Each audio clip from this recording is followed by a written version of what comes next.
Ladies and gentlemen, welcome to my final reflection stream for the series One Piece in the year 2024. For those who don't know, well, you know what? It's probably best if you see my face when you see this, when I say this. So, let's go ahead and begin, shall we? Yo, peoples, Kyushu92 here, and welcome to not only my last reflection stream for the year 2024, but also to my last stream for basically the entire year. I mean, that's not saying much considering a new year starts tomorrow, but just thought I'd let you know that welcome to the final stream. So if you got anything you want to say, you want to go ahead and get it out there, just say it now. This is your last chance. But welcome to my One Piece reflection stream, where, for those who don't know, at the end of every single month, we go over every chapter we get from One Piece and talk about the story, what we learned, and what we can possibly theorize or assume the story's direction will go into due to the information we get from preceding chapters. So, in the month of December, while we did take a break, we still got 3 whole chapters the entire month, and they were all phenomenal. And they include one of the most heartfelt reunions that many people have been looking forward to for a very, very long time. So, we got chapters 1132, 33, and 1134. So with those, let's go ahead and get started with the first chapter we got. So with 1132, The Adventure in Elbaf. Well, Adventure in Elbaf. Let me go through here. We have the Great Eric finally making landfall to Elbaf, and the Great Eric is the giant ship where Dorian Broggy and their crew, along with the rest of the Straw Hat crew, they finally make it to Elbaf. Mind you, Luffy and everyone else, they are already in Elbaf due to the Sunny kind of flowing into Elbaf and being taken up by Rodo. And so they're already there, but the remaining Straw Hats who were on the Great Eric, not on the Sunny at the time when they got separated, they're all with Dorian Broggy, being Frankie, Brooke, Robin, and Jinbei as well. I was about to say Lilith, but Lilith does not count as an actual Straw Hat. So they made landfall, and we get introduced to that giant kid that we saw back when Shanks was still here on Elbaf in Warland, before Kid tried to pull up and he proceeded to get them hind parts just split down the middle by Shanks and his crew. So we get introduced to that same kid, and his name is Kowloon, and he tells everyone that, hey, the Great Eric is here, and the lady who's bartending at the bar, whose name escapes me, I don't think she has a name quite yet, the lady who's bartending here at this giant tavern, she tells him, if you're going up to the Sun World too, then I've got Ripley's favorite here, and a bit of Daddy's favorite too. And now, one thing I need to point out here is I completely missed the fact that Ripley's name was mentioned here before we even get introduced to this character. Hold on, let me do this. Doodly-doo, do-do-do, doodly-doo.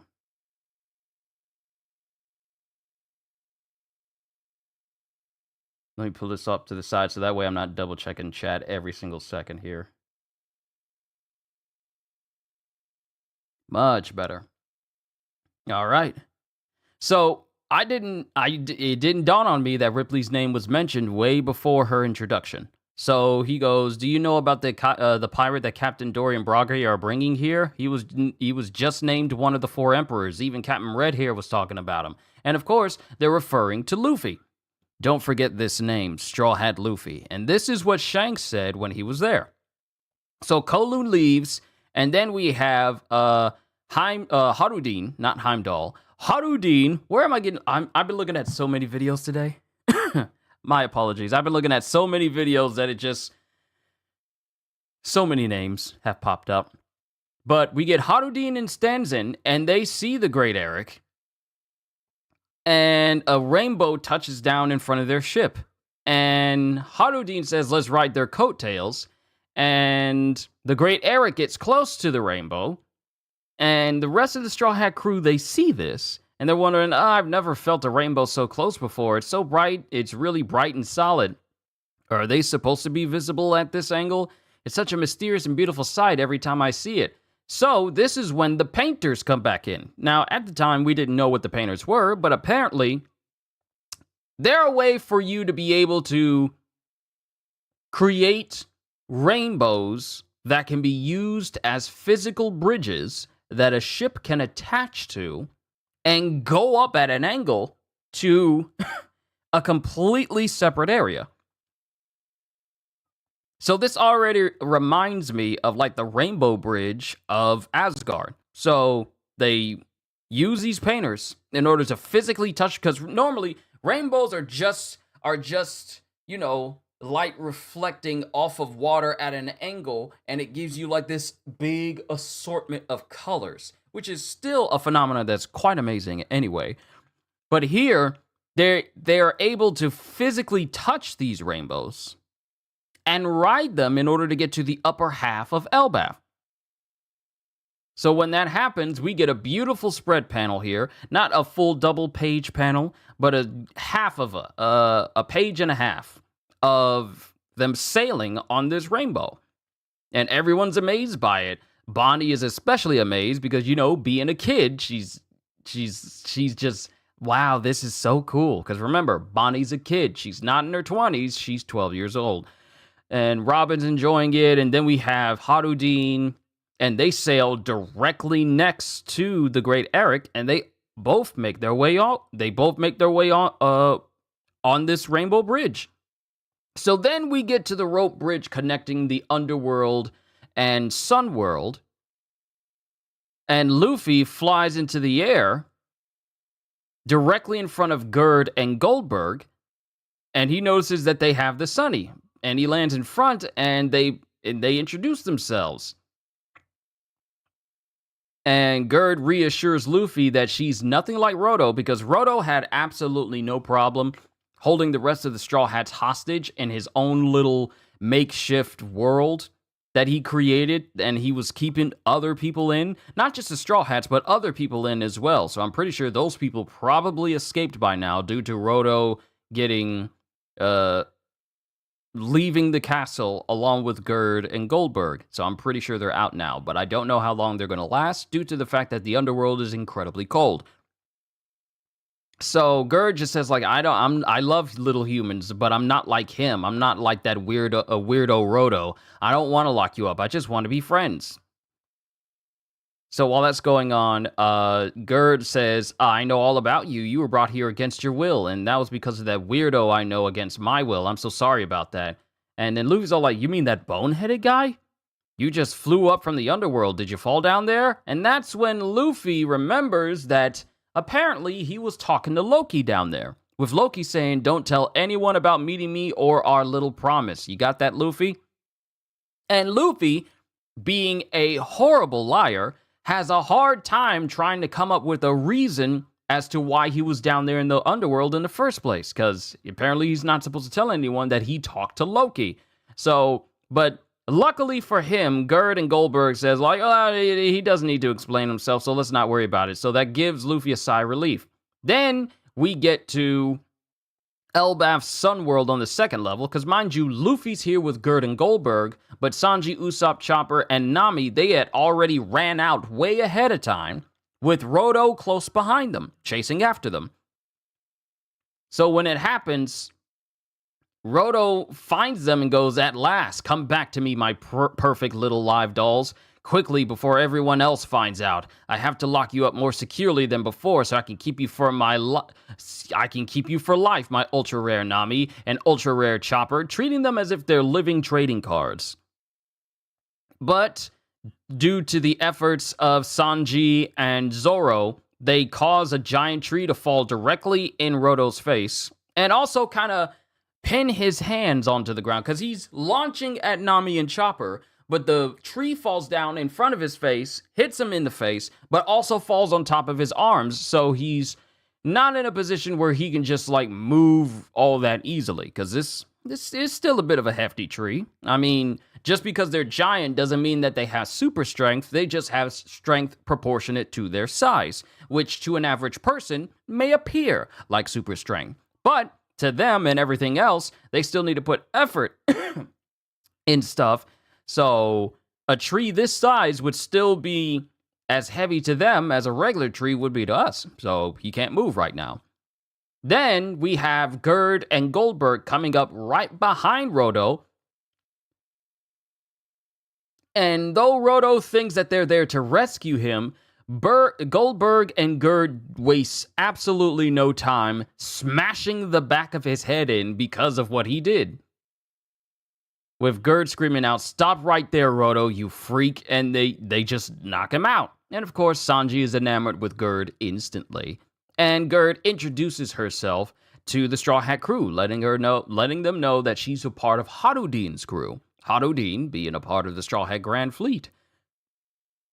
And Luffy reunites with basically everyone, while Roto sits basically semi-conscious with a big old knot on the back of his head. A deserved knot, if you will.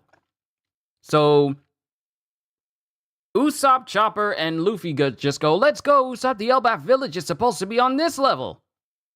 And while that's happening, Gerd goes, "Just go straight through these woods and you'll reach the clouds. Hitch a ride and you'll see the village."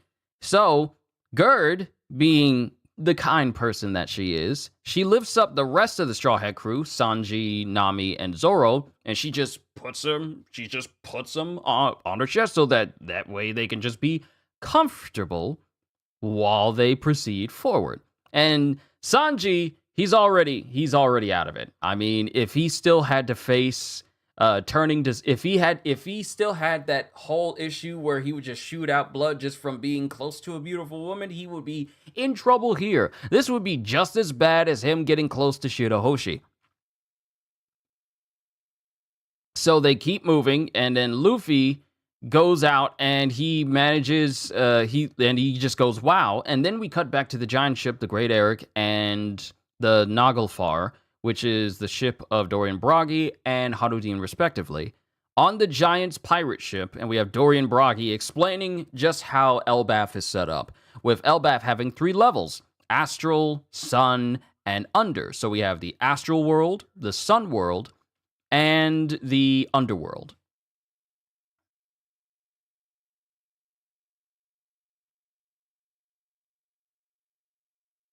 Just had to double check chat there. But he's explaining Elbaf has 3 levels. Starting from the top, it's the Astral World, Sun World, and Underworld.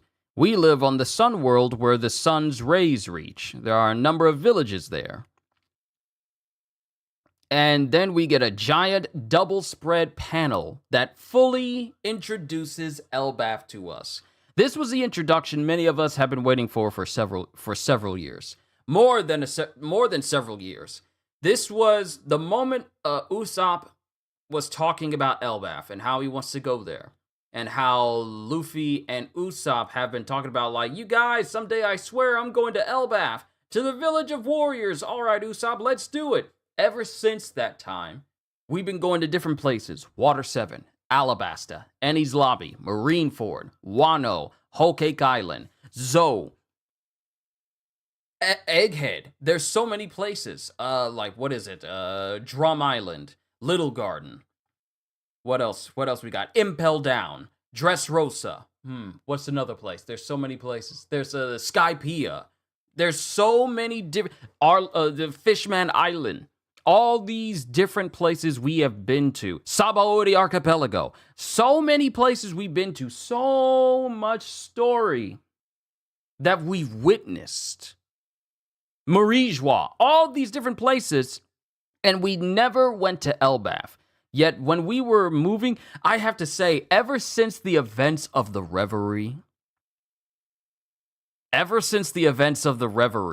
so much more of the world has been, it's just been peeking through the cracks. And Oda has been setting up Elbaf for so very long. But all of these places we've been to, and now we are finally here at one of the first places that was basically teased to us, and we didn't see for 20 plus years?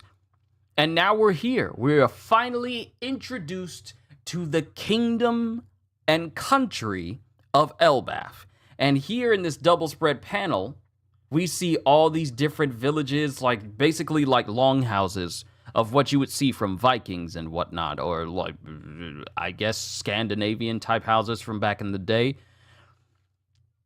But we see all these wood-built houses and long houses, and even in proportion to some of these giants, because we see regular people just walking around. Regular giant people just walking around, and these houses are just big. Like, there's this one big house that it might as well be the size of a small mansion for a giant. This is how big these places are. They're just absolutely massive, even for these giants. So it makes me, and not only that, but these are all built on trees. This is just built on this tree. So I would love to find out more about the history of Elbaf, but I'm pretty sure we'll find out more about it in January because we got a chapter dropping in 3 days. In 3 days. Not next Sunday. The chapter is going to be dropping sooner than that. I think it's either going to be on Thursday or Friday. My money is that it's going to be on Thursday. So pretty much going to be busy that day with the beginning after the end, One Piece, and Sakamoto Days. But we'll see. So we get introduced to Elbaf and all of its majesty. Those of us who have watched the anime have seen how they describe Elbaf and given it one of the most beautiful Switzerland country-looking landscapes that we have ever seen in One Piece. Mind you, we have seen so many countries in this series. From arid deserts to dense jungle forests, one complete with animal people and another complete with actual dinosaurs. And we've seen a giant country surrounded by rock with a heavy Hispanic motif being Dressrosa. We got Wano, which is just basically classic feudal Japan. We have Marineford, which is, well, just a gigantic army base. What is it? Impel Down, giant prison, Whole Cake Island, Disney on steroids, Egghead, basically, what is it? Space Mountain, but if it was an entire island by itself. We've seen so many different places, but none depicted as that of Elbaf, which is just described as a beautiful, gargantuan country. Mind you, there's a lot of beautiful countries out there, but Elbaf was the only one that was just like described as just being, wow, you could just get lost looking at this place because it's just a beautiful country to witness. So we get narration. Welcome to Elbaf. To be in the presence of the gargantuan is to know emotion. Who can possibly put this sight into words that convey its grandeur? Luffy is just standing in awe of this place, while Usopp is crying his eyes out because he's finally reached this place that he's been waiting to visit ever since he joined the Straw Hat crew. We see the reaction from Robin, who's sporting that hairstyle in order to make herself look more like she did when she was a kid in front of Saul. We get Chopper, whose eyes are just lighting up in amazement. We get Frankie, who takes his shades off because he can't believe his eyes. We get Zoro, who takes his goggles off. Mind you, one eye's open, but he's still opening his eyes wide because he's got a sweat bead right here because it's all like, wow, this place is huge. Even Zoro is amazed. And it takes a lot for Zoro to show an emotion other than stoic. It takes a lot. Either he's super chill or he's in fight or fight mode. There's no flight, just fight or fight. But he's just like surprised by this place as well. Bonnie is amazed. Jinbei is shocked. Nami is amazed. Brook is shocked. Lilith is excited to see this place. Sanji is asleep directly. Sanji's sleeping. He don't want to look at Elbaf. He's sitting on Gerd. He don't need to look at nothing. He don't need to feel nothing because he's directly on Gerd.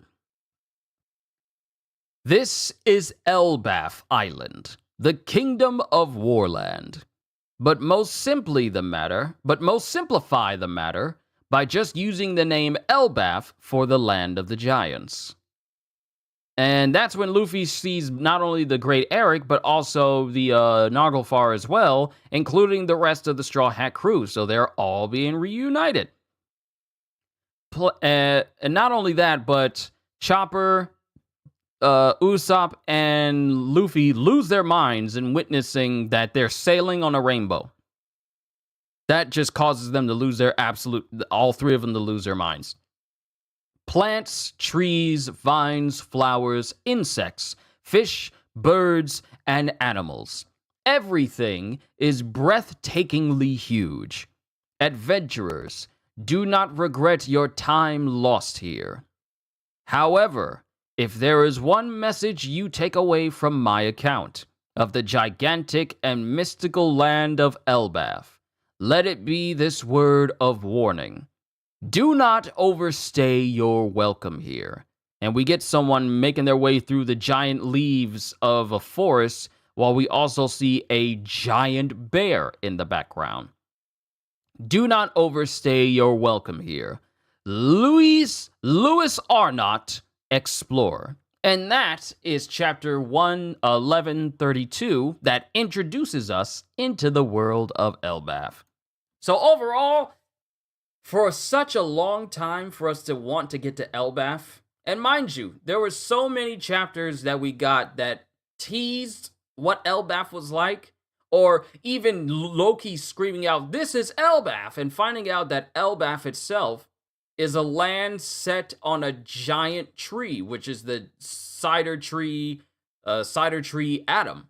The great tree whose wood is so sturdy and hardy and tough that it was used to build some of the toughest ships in the world of this series, being one, the Oro Jackson, which was the ship of the Roger Pirates, the greatest pirate crew in the entire world, and the Thousand Sunny of the Straw Hat crew, who are quite possibly making their way to taking that title as well.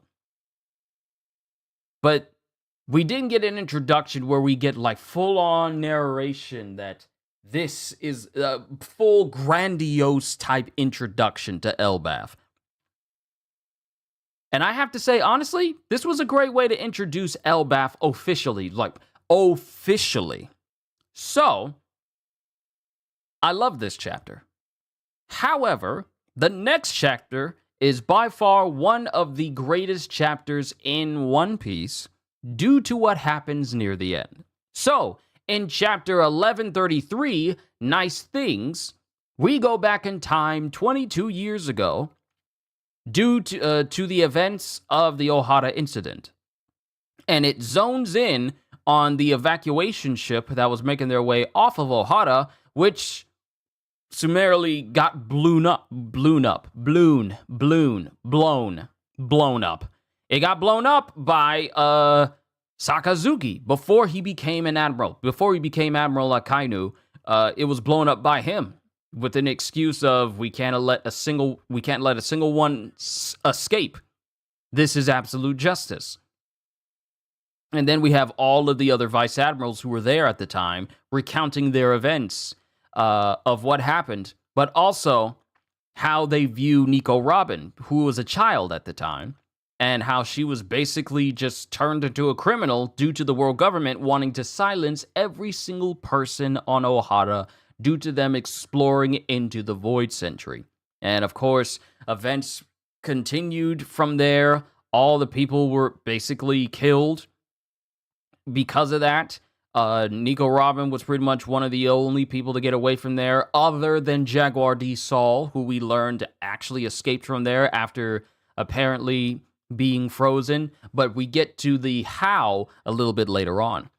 So we go back in time 22 years ago as to how Robin grew up in a world that wanted her dead at every single turn, with them putting a massive bounty on her. With many people seeing this bounty and wondering, how is this child so dangerous? And other people wondering, who cares? That's a hefty bounty for a child, so let's go ahead and find her. Don't be fooled by appearances. Your mercy is wasted on her. Because at this time, the world government has already deemed Nico Robin a demon to the world, even though she is pretty much, she's just a child. However, the world government doesn't want anyone to know about the Void Century because knowledge of the Void Century could in fact invalidate their position as the greatest power in the world, and it could basically turn the world on its head due to everything the world government has done to keep that information secret. Now, it's not a big secret or a big theory that the information of the Void Century has very, very large could have damaging consequences to the world government. I was trying to find my word there. It could have damaging consequences to the world government. Now, mind you, the world government says like it's taboo, but they never explain why. And when people explore into it, they always put out this narrative that these people were scheming against the world government and they wanted to rule the world or bring it to its ruin. Anything that could fit the narrative that anyone studying the Void Century is an enemy of the people. So with this narrative, Nico Robin spends much of her life having to face ostracization, ridicule, even hatred, and just harm aimed at her at such a young age. She's just a child.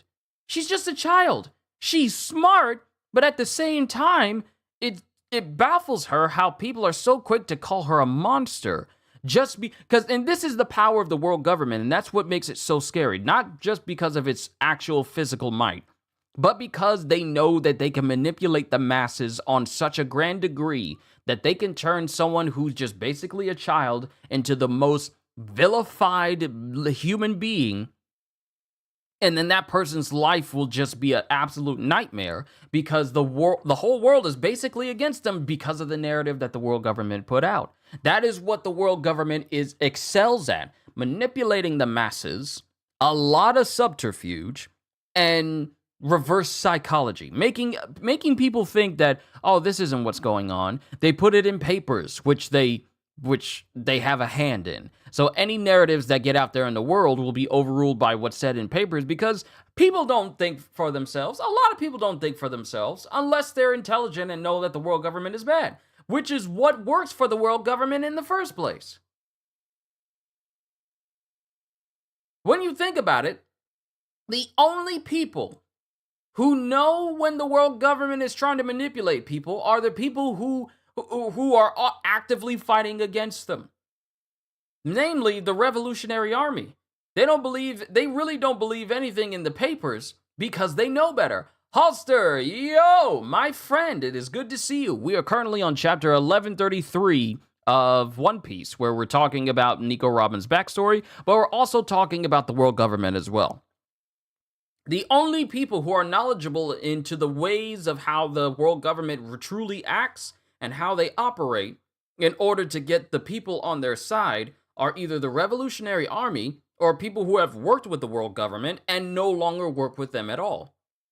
Everyone else, including their own soldiers, their own Marines, most of them are pretty much oblivious to all of the media manipulation that the world government has at their fingertips. Now, when it comes to vice admirals, they tend to have a lot more information because, they sometimes are directly involved with a lot of these events that transpire, and of course, everything else that goes with it as well. But the world government has such a massive monopoly on being able to manipulate the media to their own ends, to the point where they can make someone as innocent and as sweet as Robin as a child and turn her into a target for basically 20 years. 2 whole decades she had to learn how to fend for herself. Even when she wanted to get help from people, they looked at her like she was a monster simply because the world government put a bounty on her and immediately called her like a demon child, which is the name they gave her. They called her, and you know what? It just dawned on me.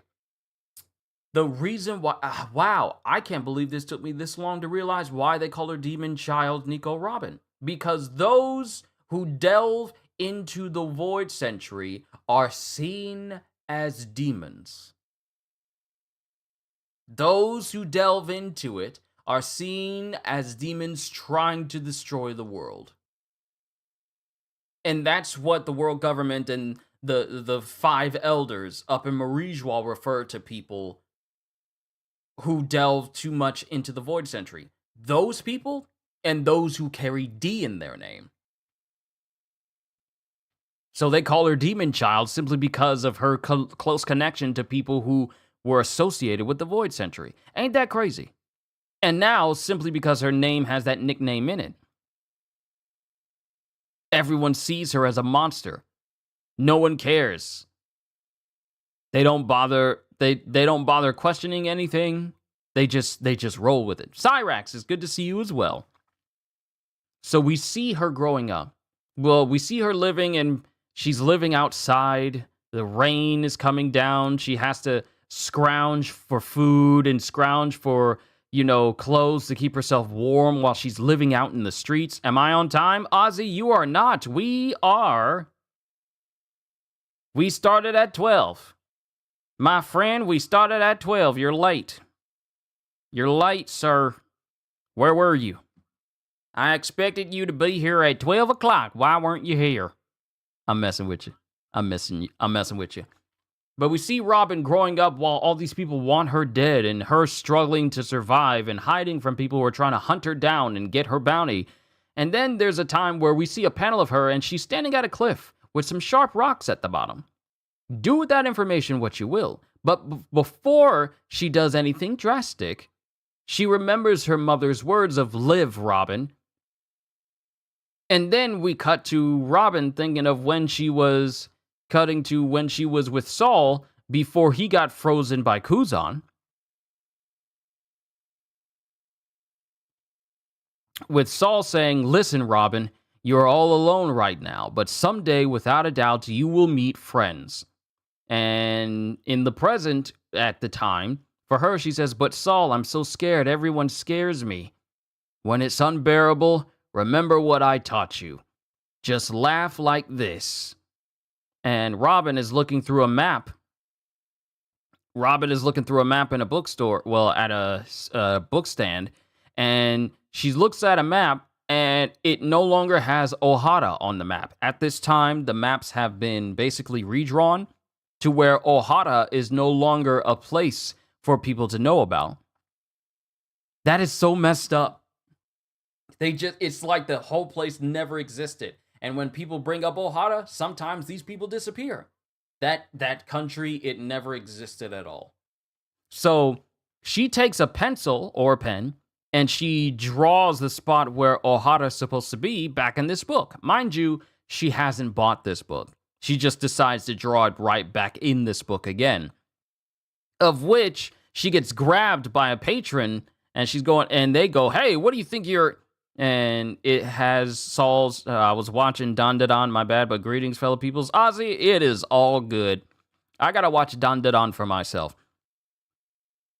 But she draws in the book, she gets grabbed by the owner, and then she just takes off and she starts running.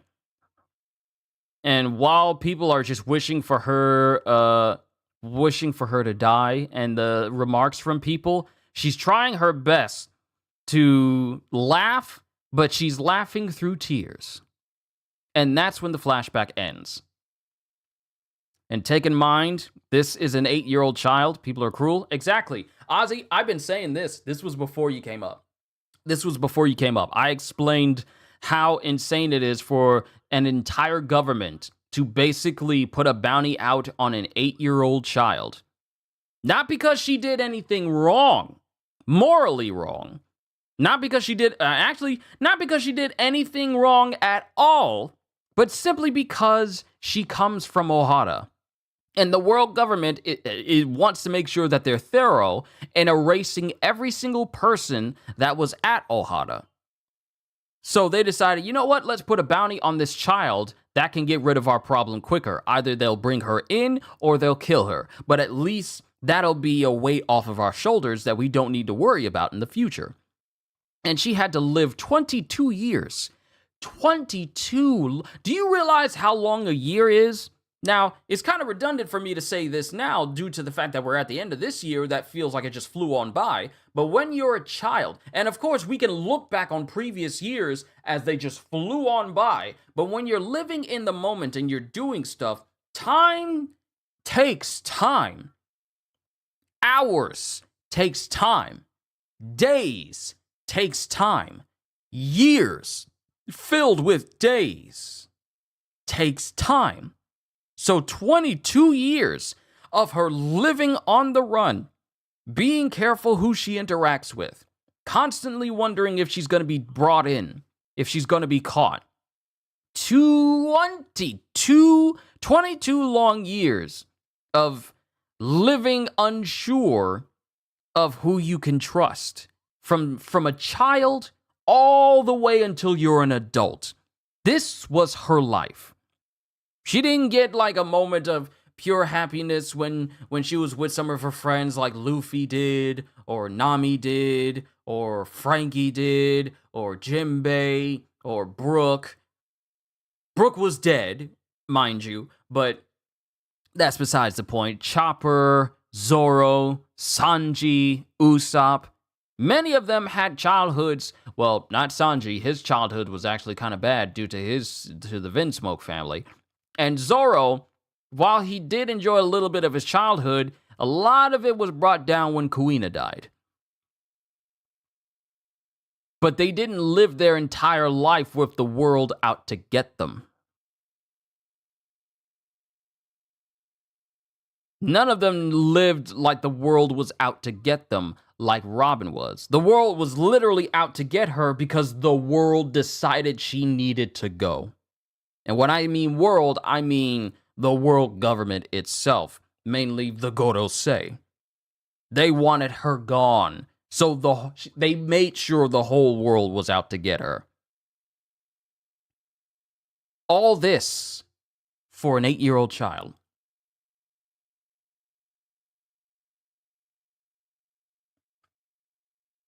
It's crazy. But then we get to the present. I know I'm droning on, but I want to get all of this.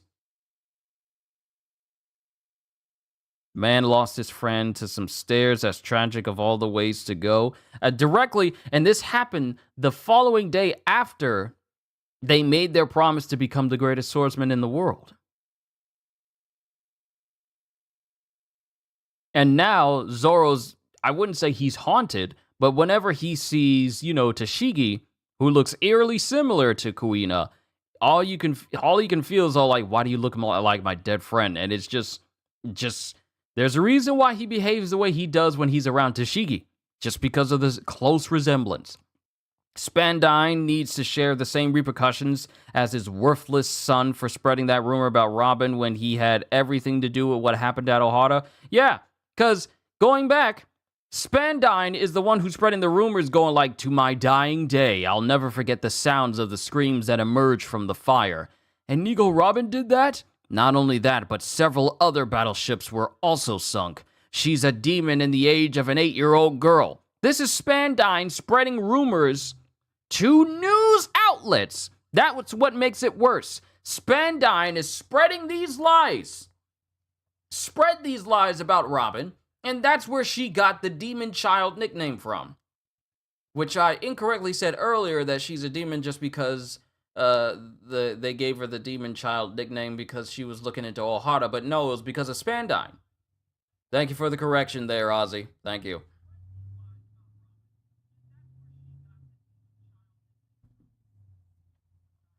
All because of Spandine. Now, mind you, his son, he got toe up from the flow up. Not only from Robin, but also from Frankie and basically everyone else who beat up on him as well, which was deserved. Spandine, however, he needs to have the same thing happen to him as well. But we get back to the present in Elbaf, and they prepare to dock at the shores, at the shores in the Sun World, and they all get off.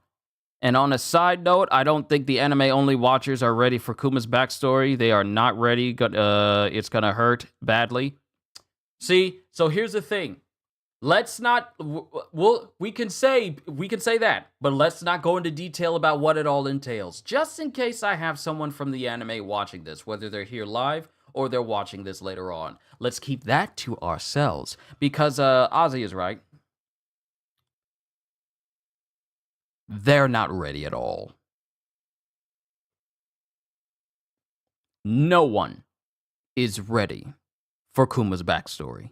We weren't ready for Kuma's backstory. None of us expected to see that from Kuma, and it completely. And you want to know what's crazy about Kuma? It changed everyone's opinion on him. Everyone. If you felt some type of way about Kuma before, his backstory changed it to a unanimous, oh my goodness, he is one of the greatest characters in this entire series now. That's how good the backstory was. Mind you, it was incredibly sad, but that's how good it was written. That's how good Oda wrote it.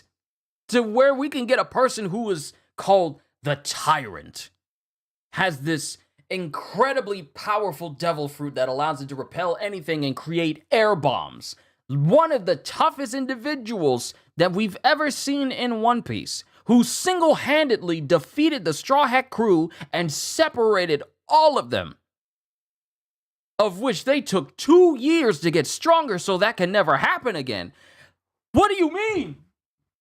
Can we talk? Can we talk about that? Can we talk about how it took Kuma, of every person that they faced off against in all of One Piece, for them to say, nah, after that, we need to stay away from each other for 2 whole years so we can get stronger so that we never get separated again. Mind you, Kizaru was already strong. He was already strong. But them facing off against Kuma, who just separated all of them, was a wake-up call for everyone. No, we need to get stronger. We need to get much stronger. Not only that, but also the events of Marineford as well, and Luffy losing his brother. That was another thing that also helped the whole let's stay away for 2 years so we can all get stronger. But facing off against Kuma was the only person to just summarily defeat the entire Straw Hat crew by himself, with no help, with 1 move each. Mind you, ain't that crazy? He hit them all 1 time apiece. He hit them all 1 time apiece, and they were all just instantly in different areas. He took them all out in 1 go. Mind you, we now know why, but I won't go there.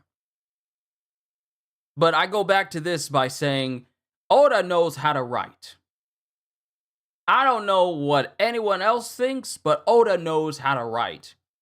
He knows how to take a character like Kuma, who many of us were terrified of because that's just how strong he is, and turn him into what we regard him with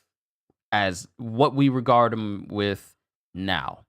Like I said, I'm not going to go into detail just in case I got some anime-only viewers. But it was so good. So, going back to the present day, they make landfall, treefall at Elbaf, and they all get welcomed. And they see everybody. They see Luffy and company while they're sailing on a ship. It's a Svar, which allows them a mist ship that uses the buoyancy of island clouds to sail. Basically, if you ever see like Viking dreams, where they just dream of ships sailing in the air, like abstract dreams and stuff like that, they have one. Let me put my mic closer to me. They have one of those. This is Svar, and it allows them to just sail in the air, which is incredibly Viking-like. So they see everyone, Gerd and Goldberg, they're all on this Svar as well as they're making their way down to the docks where the great Eric, Harudin, and Dorian Bragi are. and everyone gets reunited with all of the new giant pirates there. We get Stanzen, Goldberg, Gerd, Harudin, and Rodo, who is chained up to the mast. He is currently chained up to the mast with a extra bump on his head. He's been gagged, he's been chained up, and he's locked up currently, which is kind of what he deserves. He deserves to get beat more, but, you know, having him crucified up here for his transgressions is more than enough. So Luffy reunites with Harudin for so long after the events of Dressrosa. Harudin is all like, yes, this is our captain of the Grand Fleet.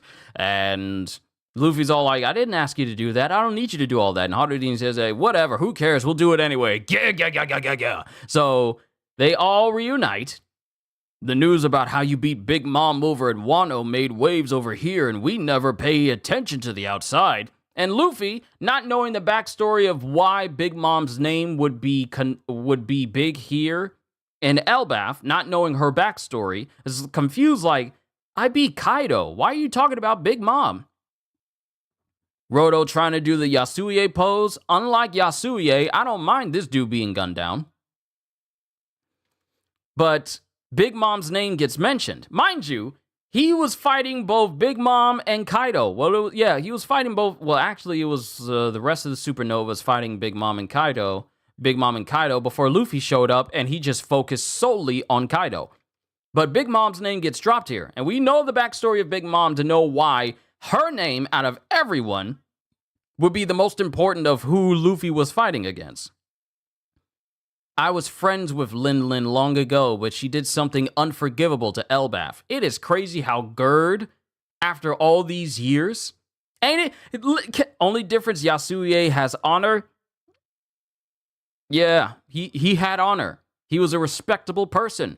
Rodo is a freak and a sleazy dude that has no problem changing the clothes of women while they're sleeping. So that is Weinstein levels of sleazy. That is Weinstein's level of sleazy. That is Sean Combs levels of sleazy.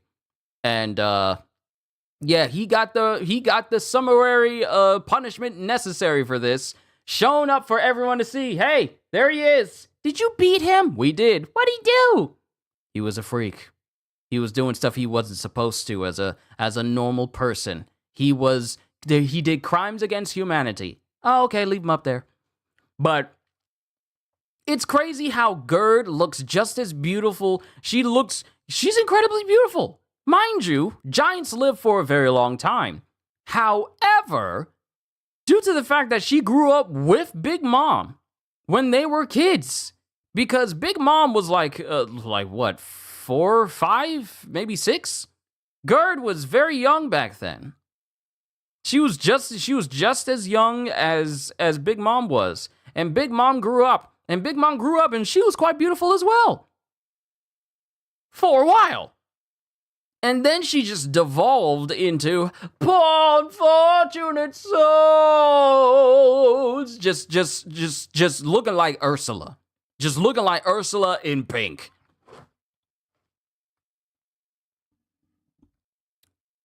So we get her, and she's as old as she is. Mind you, she's old. She's old. In comparison to like a normal human age, she'd be like, what? She's in her, what? 60s? Hold on.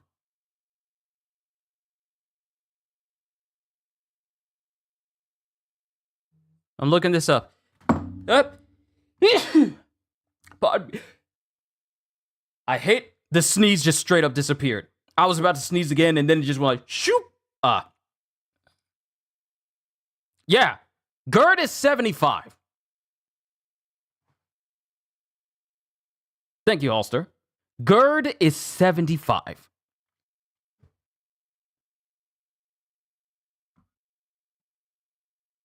Gerd is 75. How old is Big Mom?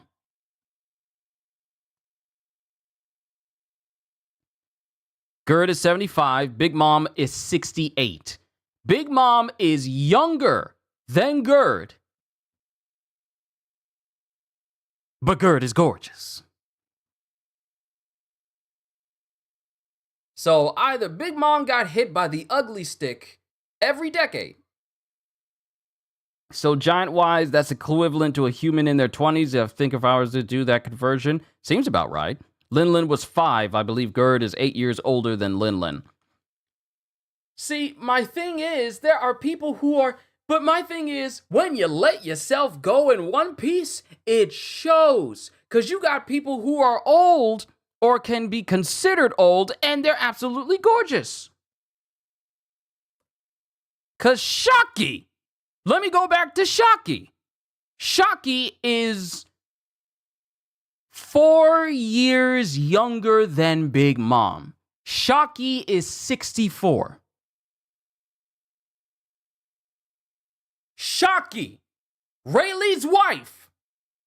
She's 64 years old. But she's a bad somebody. She's a bad somebody.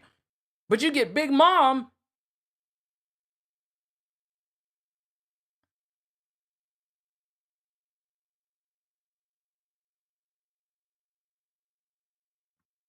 It says she's 64.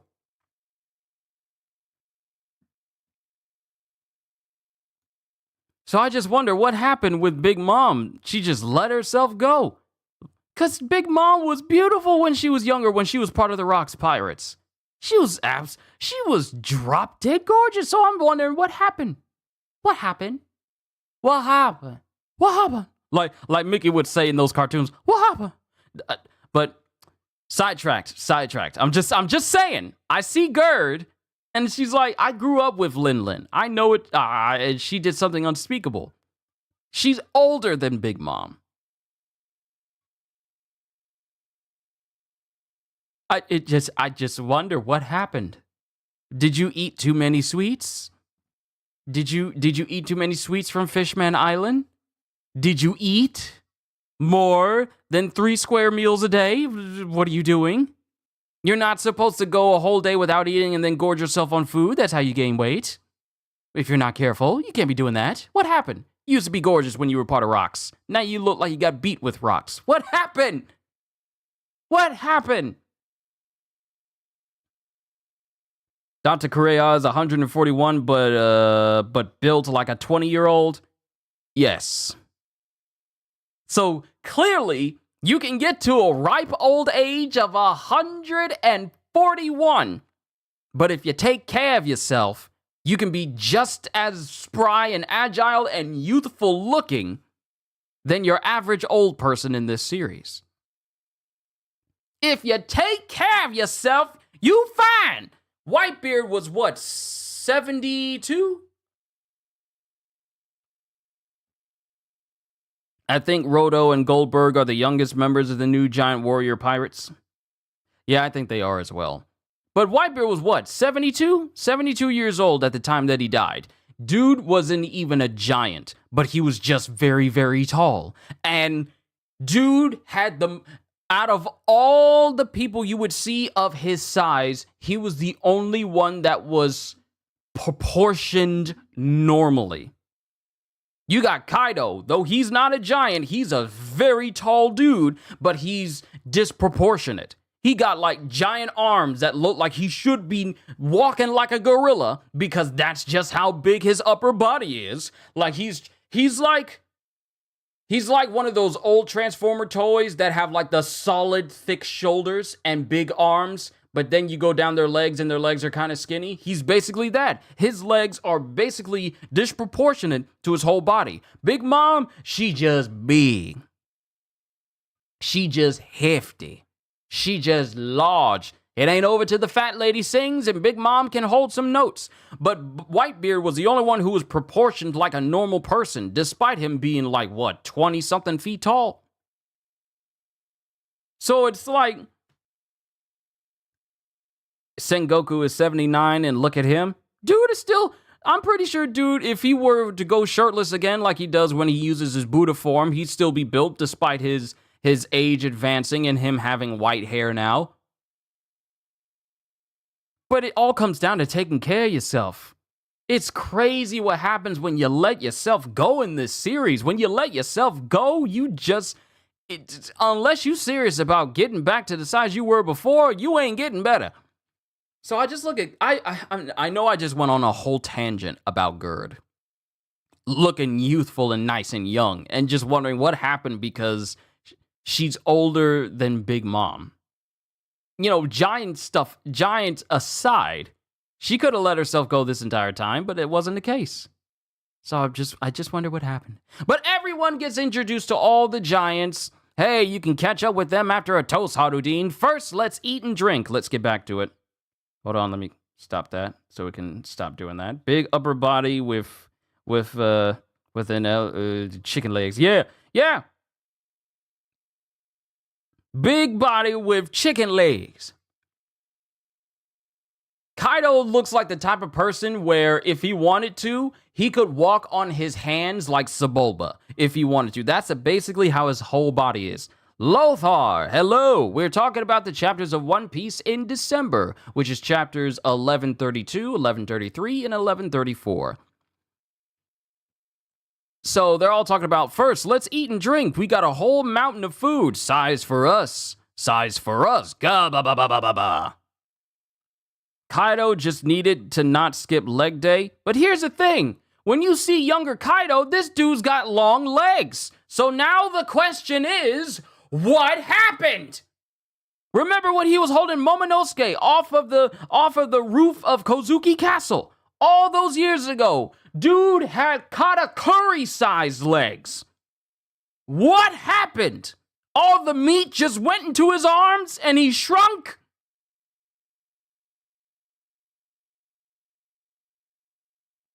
But anyway, back to the food. Size for us. Coming to the pub. And Luffy's all like, woo, food, I'm starving. Yeah, I've been so amped up that I'm running on empty. And this is Luffy and Usopp. And then Robin, while she's looking at everybody, she's just looking at everyone run ahead. But she's not moving. And then we go to the southwest of the Western Village. Southwest of the Western Village. And they're on another spar again as they're sailing over the trees in the Sun World. With Robin going, I can go on my own, and who is this? Is that Luffy or is that Nami? No, that's Luffy going, not gonna happen. And Chopper goes, I wanna see this! And Nami goes, yes, so do I. And Jinbei's going, I'm just seeing the sights. And Zoro's the same, he's all like, me too. But Gerd is the one who's piloting this far while they're making their way towards Saul. Dr. Saul wanted to show you the library, Robin, so we're taking you to the school below it. Thank you for guiding us there, Gerd. It's my pleasure. It's a long trip. Imagine how long it would have taken them to go if they went on foot, if they didn't have Gerd to take them there. Ah, the ease of having giant friends. Listen, Robin, the thing about being captain is you have to pay your respects to everyone who's helped out your crew. What? Where did you learn that? It's the honorable thing to do, duh. And then we go back in time because we get to where Dory and Harudin are saying, oh, that's a good point. We can wait on the toast. Bring Saul back with ya. In the meantime, I'll prepare that special mousse for you. You know, the mousse that is part T-Rex? Take your time, folks. So then we get to the school. We get to the school itself, and that's the Warrior Spring, and right by it is the Owl Library. And the spring in to the Straw Hat crew might as well be an ocean because it's just that massive. It's a massive lake. Yes, it's a sandy beach caused by part of the tree becoming fossilized and eroded. It doesn't have tides, but the waterfalls from the springs cause waves to lap on the shore. So, you know, endless waterfalls for Elbaf. It just looks like a beautiful looking place. It looks like a place you could visit in Genshin, or maybe even Wuthering Waves. That's a game I'll be trying out next year. But Luffy starts running and going, okay, let's go find him. Then we can take Saul back to the pub. And then Nami immediately grabs Luffy by the face to the point where she stretches his face and you can start to see his face kind of pulling away from, hold on, let me put it back up here. There we go. Yeah, the alcohol causes legs to shrink. Shouldn't be drinking alcohol then. But then again, I guess Whitebeard has a better tolerance because that dude drank alcohol by the barrel and he was still fine.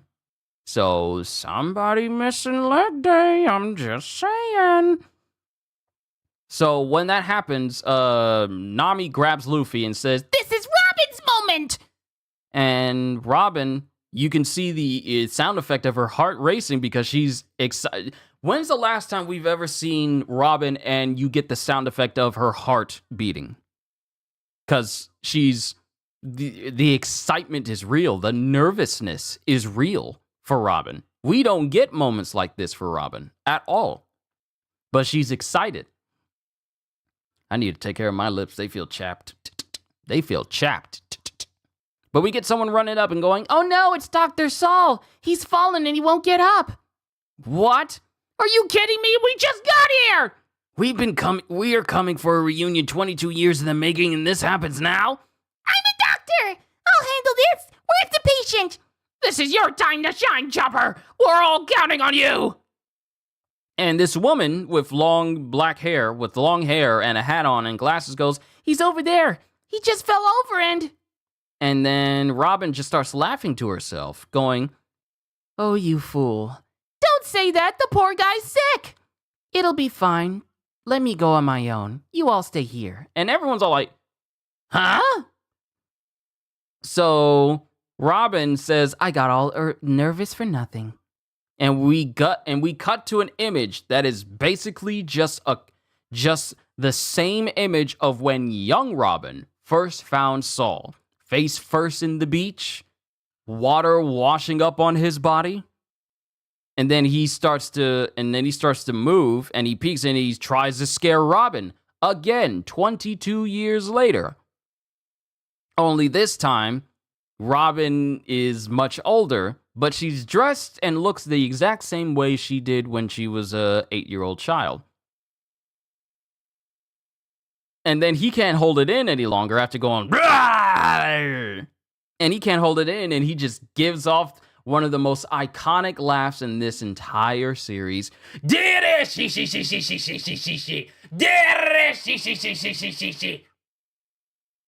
This part right here, the compare and contrast from then and now, Robin being expressionless, seeing Saul for the first time, to her smiling the second time. The first time, yeah, like Ozzy said, the first time, Robin didn't really have a strong concept of smiling.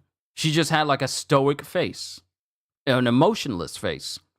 But the first time she sees Saul after 22 years, she can only look at him with a silent smile on her face. And Saul looks at Robin, and he thinks back to the first time he saw her, where it shows her as a child with just like a stoic look on her face. But then it shows her in the present, hair longer, but still styled in the same way it was 22 years ago, and she has a genuine smile. And here's the thing, when you smile, your eyes bring out so much more. When you smile, your eyes help light up your face. Like, it's one thing to smile. Like, I could just talk to you guys like this and not smile the entirety of the entire session whatsoever. But if I look at you like this, with a genuine smile, it gives a sense of like, "Oh, okay. I'm comfortable watching this person. Okay, I see them smiling. Okay, this might be a nice place to be. Okay." It changes the whole disposition towards that person. So, going from a young stoic child to a smiling adult, not one that's forced, but one of complete honesty. That's an honest smile. Such a juxtaposition from how she was back then. This chapter was everything. But then Saul goes, "Robin, sorry I wasn't sure how I should greet you, but you're not a kid anymore." And then she just laughs. Fun fact, did you know one of Tekken's favorite laugh styles is Vasco Shots?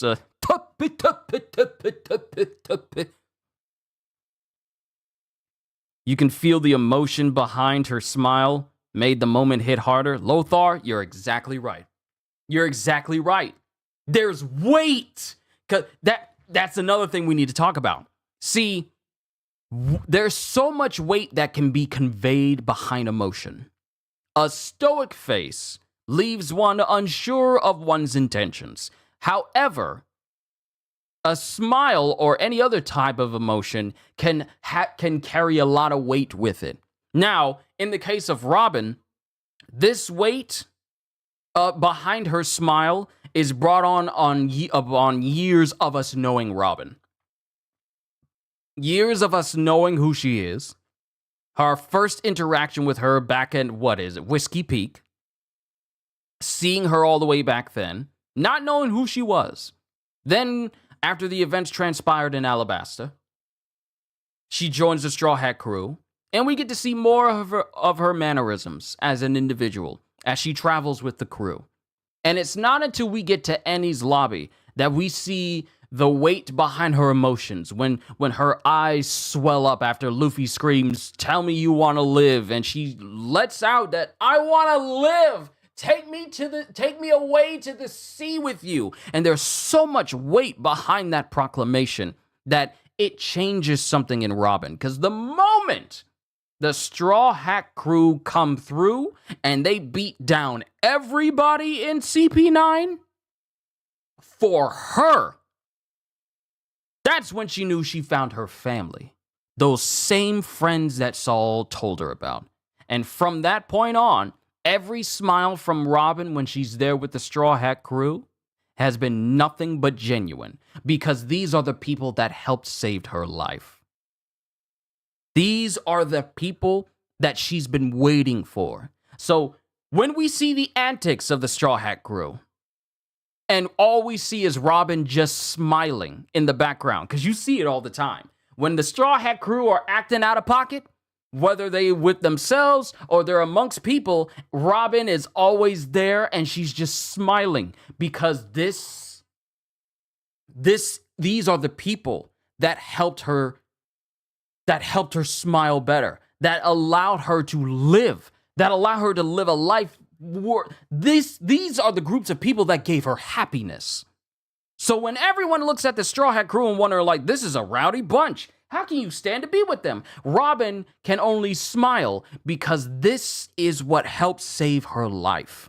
So no matter what the Straw Hat Crew does, she will always smile with them. Not make fun of them, not smile at them, but smile with them regardless, because they're family.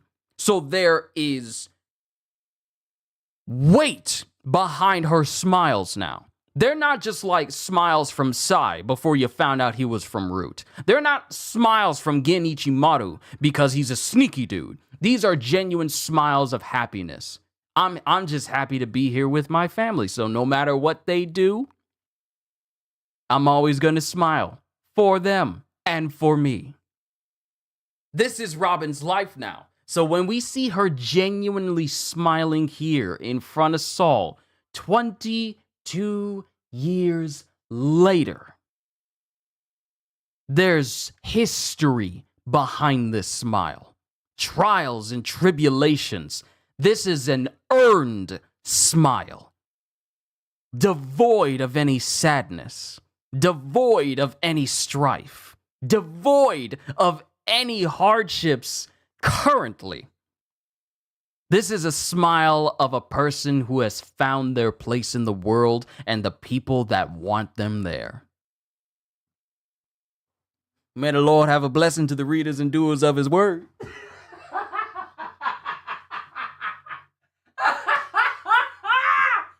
Oh my goodness, I love this series and I love talking about it. And she didn't start calling each crew member by their names until after Enies Lobby.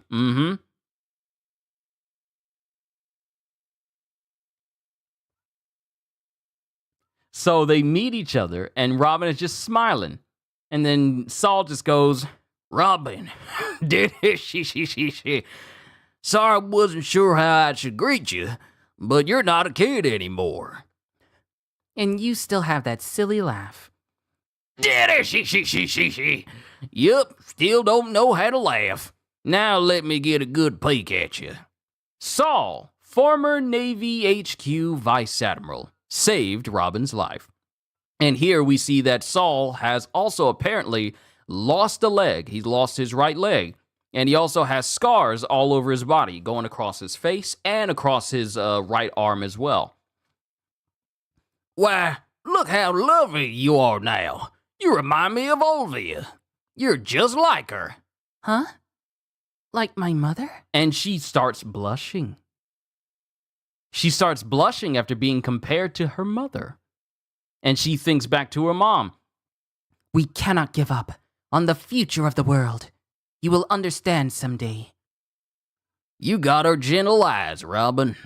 Anyway, did you hear Vegapunk's message? I was there on the island, but I couldn't really make it out. I had to learn about it from the paper.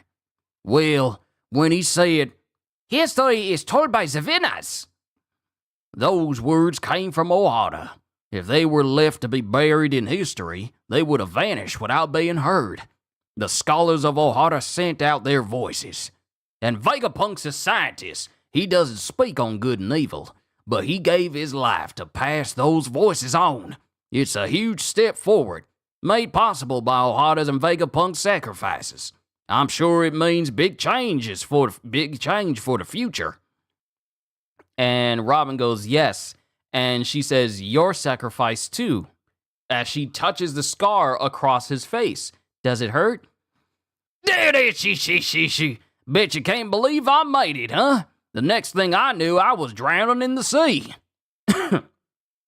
Pardon me. And she went through most of her life alone before she found the Straw Hats. Alone. Always wary that someone that she would side with would try to turn her in for her bounty because the world government just kept trying to kill her or have her captured. So it wasn't until she got to the Straw Hat crew where she could trust people. And people could trust in her because they have that connection. One big moment that comes from people trusting in Robin was when Sanji was facing Black Maria back in Wano, and though he can't hit women because that's one of his rules, one of my rules as well. He calls out for Robin as loud as he can, not because he's scared and not because he can't fight women, but because he knows that Robin will take care of things and he can leave it up to her. And Robin pulls up and she works. Oh my goodness, does she work with Demonio Fleur? Demonio Fleur. What? What you mean? What you mean? She pulls up, pulls rank, and breaks off a piece of that Black Maria. Give me a break. Give me a break. Break me off a piece of that Black Maria. Just comes in and just does work. Because they trust her. Because Sanji trusts her. The Straw Hat crew trusts each other to come out of every situation just fine. So when they call for each other and call for their help, they don't call because they're weak. They call because they know the people who come to help them are going to win. That level of trust is not something that is easily gained. That is something that takes time. Trust is easy. Easy to lose.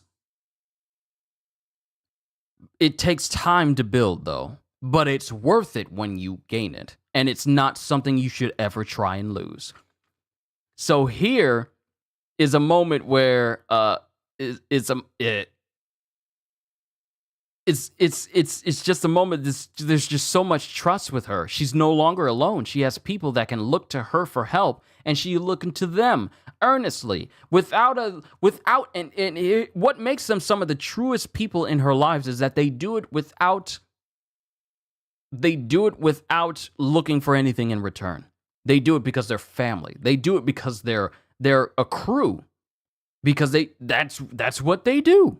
They don't do it because they're looking for Robin to reward them. Nami's the only one who's always looking for compensation for her actions. But during that fight, I almost forgot. I was disappointed Brook didn't get his own proper fight. Brook was there to accent off of accent off of Robin. Now, he had some nice attacks though, like what is it? Orchestra d'Armes, I think it's called. I forget the name.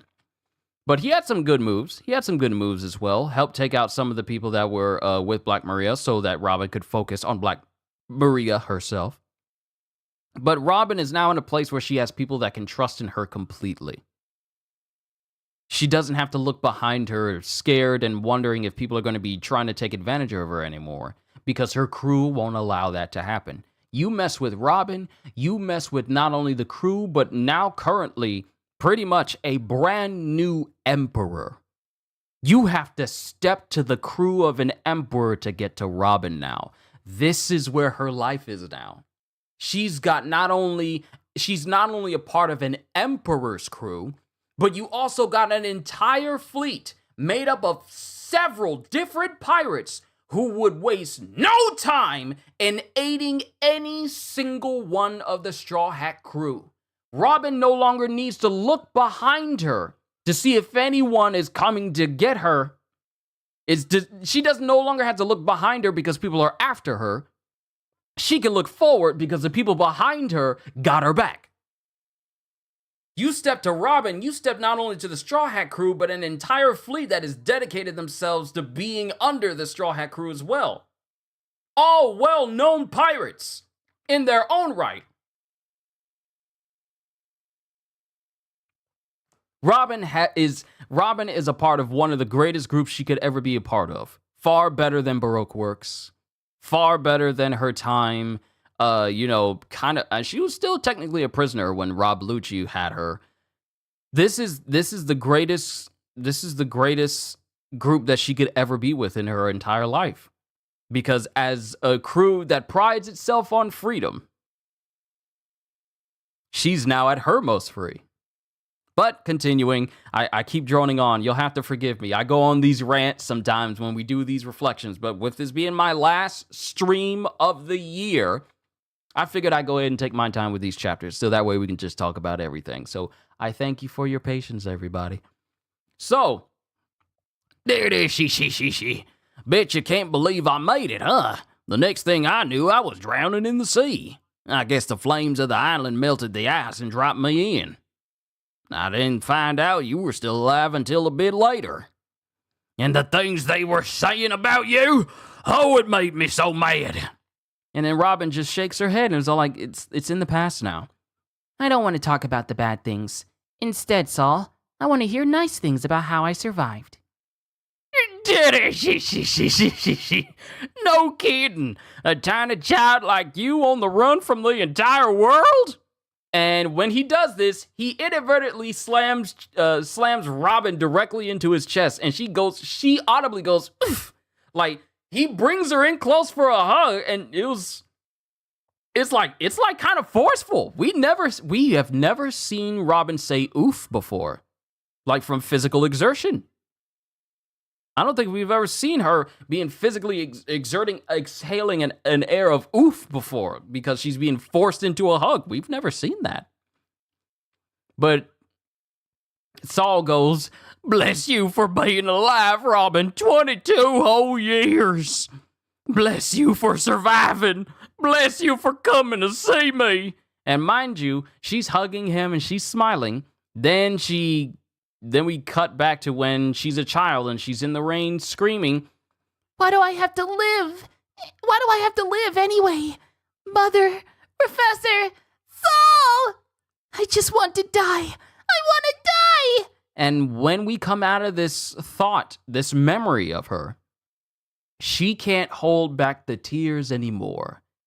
And she just screams, I miss you so much, Saul! I missed you too. In one of the most heartfelt, heartwarming moments that we've ever seen in One Piece. They just let their emotions take over and they just bawl their eyes out. They just cry their eyes out. And the only people who are not moved to tears by this is Luffy, Zoro, and Jinbei. But Usopp, Chopper, Nami, Sanji, Frankie, and Brook, they gotta turn away because they just crying. They just crying. So when we get to this moment in the anime, it'll probably be a minute before we get to this moment in the anime. But when we get here in the anime,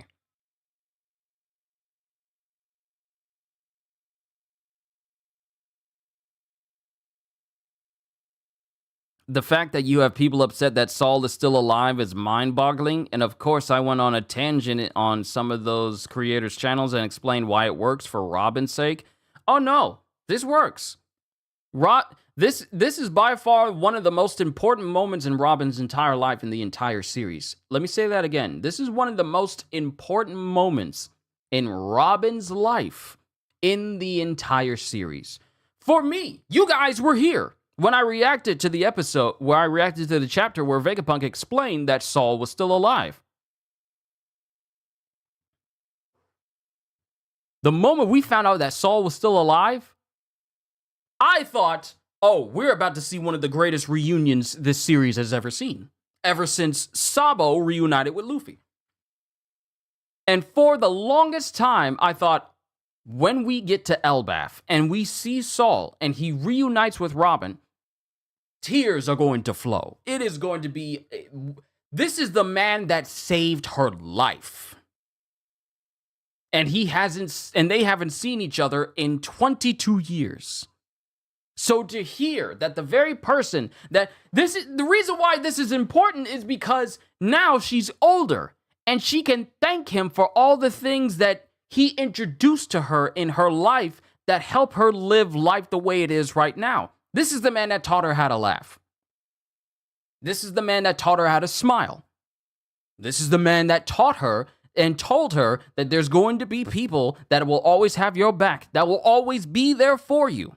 And those were words that even when she was working with shady people like Crocodile and Baroque Works, and you know, trying to live her life as best she could, but not really trusting anyone, and she found the very people that this person who saved her life, period, the very person that saved her from the Buster Call that eradicated her entire home. She lost so many friends, so many colleagues, so many scholars. Professor Clover lost her mom as well. And Saul was the one, and it was Ovia who told Saul, take my daughter away from her, get her out of here, despite Robin's protest because she wanted to be where her mother was. But Saul, knowing that this has to be, you gotta go, you gotta get out of here because you are not going to live otherwise, and gave her a life lesson that would stick with her the rest of her days. Having to endure the shadiness of Crocodile and Baroque Works, only to be saved by Luffy, and then finally be a part of something great. Not something good for her to live off of, but something great for her life. And they go through so many adventures. They go through Skypiea, Sabaody, Thriller Bark, What's another one? Sabaody. Then they get separated on Sabaody. They go their separate ways, and they all get stronger. But they all promise to come back. They reunite stronger than ever. They continue to Fishman Island. Then they go to Punk Hazard and deal with that. Then we go to Dressrosa. Then we go to Zoe. Then. Well, yeah, she wasn't at Zoe. She actually just went on to Wano with everybody else. Then we move on from Zoe to Whole Cake Island. She wasn't there either. And then we move on to Wano. And then we move on to Egghead. And then we are here in Elbaf. So many adventures. So many trials and tribulations with the people that Saul told her would be there for her. And they were for her every single step of the way when she was there with them. And then to find out on Egghead that the very person that told you all this, everything you've been through so far, but you've always had your crew at your back, willing to stand with you through thick and thin, you find out that this person is alive. You don't know how to feel. You don't know how to think. But what you think most is, if he's alive and he's on Elbaf, we need to go there. Hey, Captain, where are we going? Elbaf. Awesome. One of the greatest reunions coming up. And now we're here with Robin reuniting with Saul. The person that gave her more than one reason to live. Like, this was the first person to give her a reason to live. This was the first person. Other than her mother. Other than her mother, because that was mentioned earlier. But other than her mother, this was one of the first people to tell her, to give her reasons to live. And then Luffy gave her another reason. And now we're here with the very first person that taught her all these things that helped her survive and also brought her to the Straw Hat crew. You can't tell me that this moment doesn't deserve to be in here. All this moment with Robin growing up and dealing with all this, you can't tell me that this isn't one of the greatest moments in One Piece. One of the reasons why you have such a outlook on life and you get to see this person again 2 decades later and you get to thank them. You don't understand just how much of a weight that can lift off of one's shoulders. A sigh of relief to see that the person that helped save your life is still alive and you get to thank them for everything that they did for real. Because Robin never got a chance to say thank you. She just got sent on her way. Now she can say thank you and catch up with Saul. This is one of the most important moments in One Piece. Which honestly, if we never got Robin meeting up with Saul again,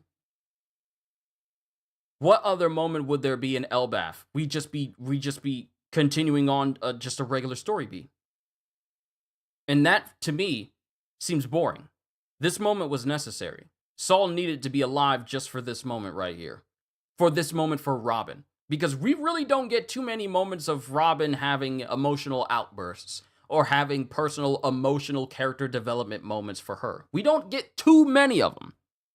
But this one, linked to her very upbringing, to her very childhood, was necessary.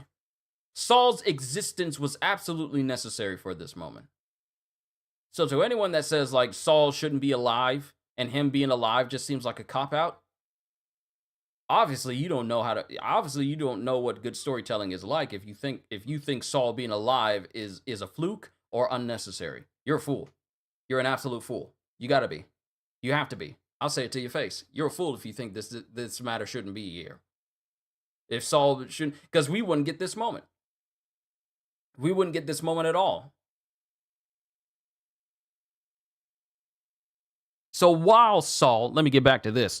While Saul and Robin are having this heartfelt moment, just crying their eyes out, being reunited after all these years, all of the Straw Hat crew, save for Luffy, Zoro, and Jinbei, are just bawling their eyes out, with Luffy just smiling the entire time.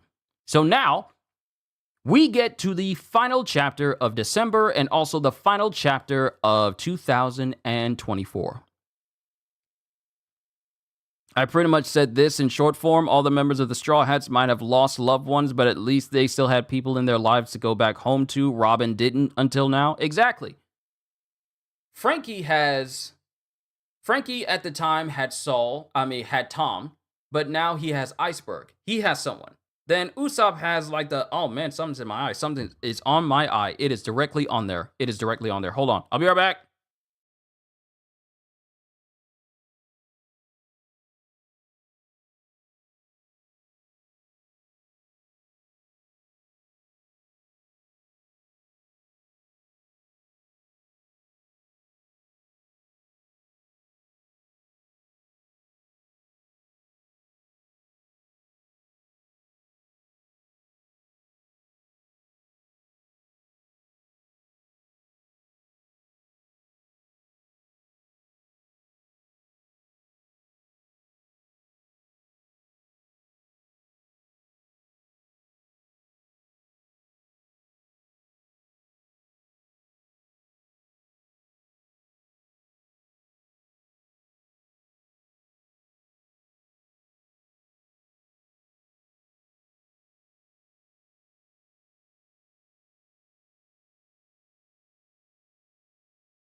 Sorry about that. It was getting on my nerves. Let's see. I love Luffy's little bit of Yakuza-like dialogue. Yo, Robbie! Happy New Year! It is midnight here. Oh, then if you need to get some rest, don't stay too long. I want you to get your proper rest. Happy New Year to you as well. It's currently 1:33 p.m. for us here on the east side of the United States. But Happy New Year to you, my friend. It is such an honor and blessing to have you here. Thank you for everything you have shown me, all the support you've shown me through this year, being a member, both you and Ozzy. I want to say thank you to the both of you. Thank you for being members. I just want to say it does help the channel, and that I'm going to be doing a lot more for you guys in the future. And that goes to everyone else. If you ever thought about becoming a member, I got a lot of stuff I'm going to be doing for you guys in 2025, so consider it. But let me see. I love Luffy's little bit of Yakuza-like dialogue at the beginning of the next chapter. Though aside from that and Ripley, I will say 1134 was my least favorite chapter of this month's chapters. But it isn't bad. Don't get it twisted. It was just my least favorite out of the three. Understandable. Also, to what you said, Ozzy, you nailed it on the head. 100% agree with you. You and Q spitting all the facts. Look. You cannot... See, this is the reason why I love having these streams where I get to talk to you guys, because there's only so much I can say within a regular live stream of a reaction, because when I do these reflections, it gives me time to think over everything that we've seen in a chapter and then pick them apart. This is why I love them. So that way we can have meaningful discussions about these things, and we can just see in between the lines that these chapters give to us, rather than just seeing things for face value.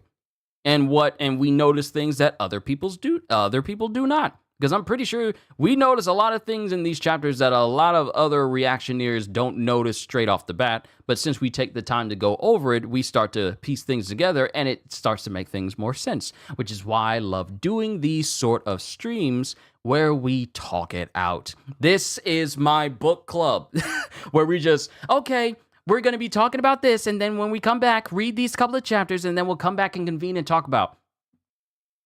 This is actually what this is. This is One Piece Book Club. We read a chapter when they come out, and then convene later at the end of the month to talk about everything we read within a month. This is Book Club.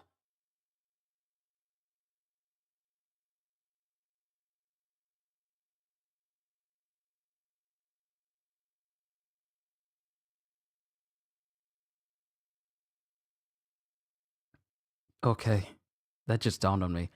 Let's see, Rhea Ripley. She does remind me, Rhea Ripley, to be fair. Thank you, Holster. It had to be said. Can't deny that either, Ozzy. We got Mama Rhea Ripley, and we have Mommy. Sorry, Ripley. Sorry, Mommy. Sorry, Ripley.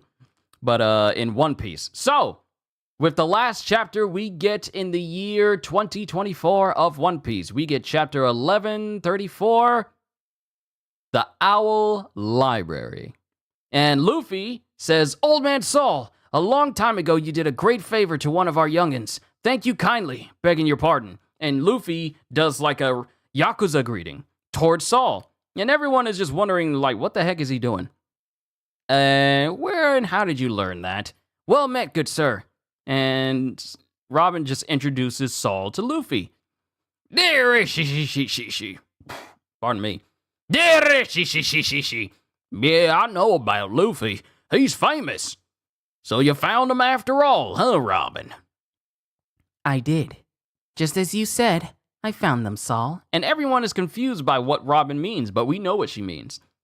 I found the true friends who will stand up to protect me. And of course, the same people that turned away to start bawling their eyes out, save for Luffy, Zoro, and Jinbei, they turn away again because of these straight through the heart emotions. They just turn away because they can't handle it. They can't handle it. I'll protect you for life. Listen, all you friends of Robin's, thank you for coming all this way to Elbaf.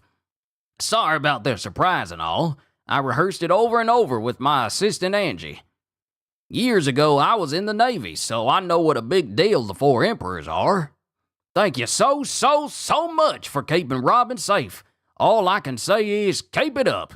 And Luffy, smiling with the rest of the Straw Hat crew, just goes, You bet we will. And then Lilith flies up to Saul and goes, Hey, Saul, it's me. You? Who's you? How are you flying? I'm Vegapunk. Huh? Is this what you wanted? Ah, yes, perfect. Oh, allow me. And Gerd picks up this big giant container that they brought with them. And that's when Jinbei asks, Vegapunk requested that we bring this all the way from Egghead. What's inside? This? Me. A Vegapunk clone? A perfect recreation, not like we satellites. This was the me who came here 20 years ago. Don't you? And then Robin goes, Don't you think the government would have been suspicious if the Stella had left his lab for months at a time? So we then learn that the same Vegapunk that visited Ohara after the Ohara incident was not the real Vegapunk, but actually a perfect clone, so that he could stay on Egghead and keep working while his clone went out there to pay his respects to Ohara. Not only that, but I feel like this is the same clone that talked to Professor Clover when he was younger. Either that was the real Vegapunk or that was his clone remains to be seen. But now that we have the whole idea that this is the same one that visited Ohara 20 years ago, that visited Elbaf 20 years ago. Actually, no. Let me correct myself. 22 years ago was the Ohara incident. 20 years ago was later on. So this is the same Vegapunk that visited Elbaf all that time and gained all of that knowledge from all those books, and then started, learning all that stuff back on Egghead. So let me correct myself. Thankfully, this isn't a live reading of this chapter, so I get to correct myself live. But this is Vegapunk that visited Elbaf and saw this information and met Saul after all those times. Anyway, I snuck him out in a vat of biofluid, but I don't have the facility to safely extract him. That's why I intend to settle down here and build a new laboratory. So Vegapunk is literally going to put down roots in Warland, the land of the giants. I can't think of a more secure place than the land of the giants that the world government can't really get to. But we're going to talk about that near the end. It really is like Luffy trying to imitate Jinbei's greeting in Wano just before the raid. Yes, he literally doing the same greeting, like, my name is First Son of the Sea, Jinbei, and I would be honored to join you as a member of your crew. Literally when he used the Kyojin Karate. What is it? Not Kaminari. It is, Yaminari? What was it? Was it Yaminari? Not Mizugo Koro. Hold on. I'm gonna look up the exact name, the Spear Wave. It's Spear Wave in English, but I want the name in, like, I want its actual name. Where is it? Not Uchimizu. Is it Uchimizu? No, that's not. It's not Uchimizu. Hold on. Fishman Karate. Jinbei.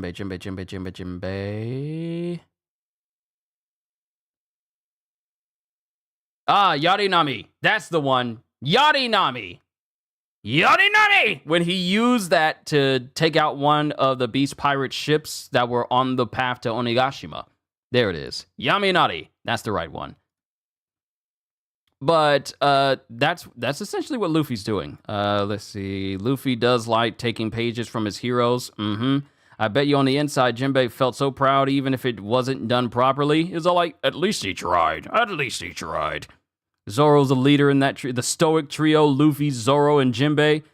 I don't know why you include in Luffy in the stoic trio when he's the one smiling. He may not be crying about everyone, but he is not stoic. Zoro and Jinbei are the only stoic ones, so Jinbei and Zoro are of the stoic duo. Luffy can't be included in that if he's smiling the whole time and showing more than just like a simple straight face. So it's really just Zoro and Jinbei. It's a duo, not a trio. It's a duo. It's hard to out stoic Zoro. I feel like, yeah, it is. Because everybody's emotional. Robin is the one who tends to have like either a normal face or a smiling face. The majority of the time. But Zoro, his face tends to be serious. He only really smiles if he's drinking and partying with everybody, or he sees someone he intends to fight in earnest.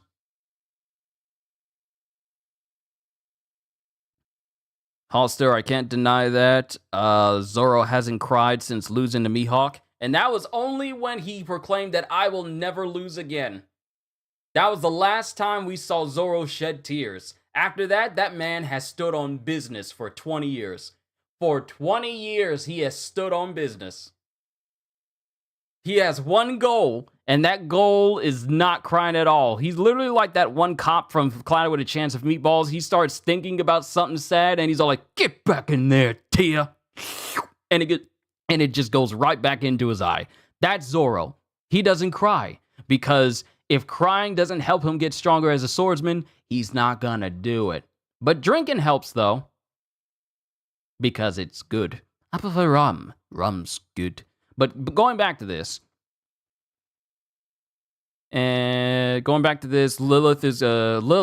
Vegapunk is going to be putting down roots in Elbaf in order to create a new laboratory, so she's able to bring back the full clone that she was using back then. And also, Bonnie comes up and says, like, "Does that mean you'll be able to make my daddy all better?" And Lilith says, "Of course, Bonnie." Which means that not only will Lilith be going out of her way to bring back her clone so she can start, so that the clone of Vegapunk can live again. That's crazy to me. And I said this during my reaction. It is insane how the world government went through all of that effort to destroy Egghead, to kill Vegapunk, to get rid of all of his satellites simply because he knew of the Void Century, and it means absolutely nothing because Vegapunk is going to bring back her clone of.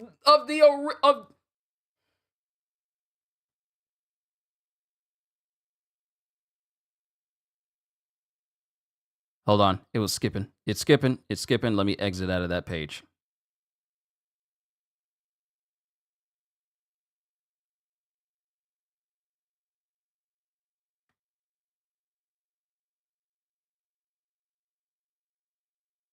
Hold on, I had to exit out of that in order to make sure that everything's synced up. Zakaruga! Happy New Year's, Q, my brother. I subscribed to you in 2024 and honestly don't regret it.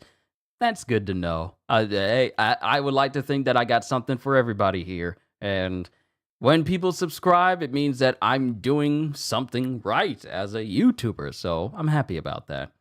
Honestly, don't regret it. I hope you get your subscriber goal in 2025. That's what I work towards. Elbaf Orc is about too little. P.S. I don't think Loki killed his father. We'll see. I don't know how much I would agree with that due to the fact that all the giants say that he purposefully killed his father in order to get his hands on the legendary devil fruit that they have there in Elbaf. But we'll talk more about that later. But the world government pretty much wasted all of their resources to destroy Egghead, kill the original Vegapunk, take the power plant for themselves, eradicate any attempts of Vegapunk studying more about the Void Century, and pretty much kill everyone else involved. Not only did they fail to eliminate all satellites, because Lilith still exists, along with Edison, who has Punk records floating up in the sky right now that the world government can't even get to, though York can still connect to it. The Punk records is out of the world government's reach. It's just out of their reach. Lilith is still very much alive, which means that all of the physical capabilities of a Vegapunk is still out there in the world. It is now on one of the most exclusive places in all of One Piece, which is basically a land completely cut off from the world unless you know how to ride on rainbows, which I'm pretty sure the world government doesn't know how to do. Not only that, Elbaf Arc is about to be lit. Oh, that's what you said. I had a feeling that's what it was, but I wanted to see if it was gonna be corrected. But yes, I feel like the Elbaf Arc is about to be very good. Joke's on you, world government, and I hope you enjoy being a slave, York. Oh, York thinks that she's going to become a celestial dragon just because she sold out the rest of the satellites. York the Greed. I don't think you know what happens. There are consequences to avarice. There are so many consequences to avarice. You're not going to become a celestial dragon because the celestial dragons will not accept it. And not only will they not accept it, but you have just as much chance of becoming a celestial dragon as Damalo Black has at actually being a perfect representation of Eustace Kid. So, yeah. But the world government, they fumbled the ball again because all their efforts are basically in vain. Sure, Egghead is destroyed. A lot of the people who were there at Egghead, they successfully got evacuated thanks to the intervention of Dorian Bragi. But them trying to silence Vegapunk is temporary because his clone is there with Lilith, and she intends to revive this clone. Though it will take some time, Vegapunk will return. Ain't that crazy? Vegapunk is going to come back. It may take some time, but the world is not done with Vegapunk. With the OG, with the Stella. The world of One Piece is not done with the Stella.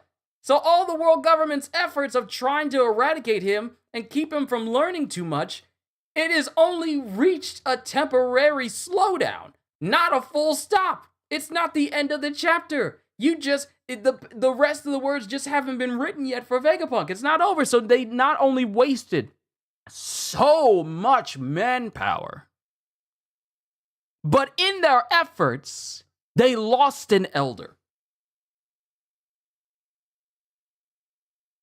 Not only did an admiral get manhandled, let me say this again. While Kizaru is incredibly strong, the moment Luffy went into Gear 5 is the moment Kizaru started facing some serious opposition.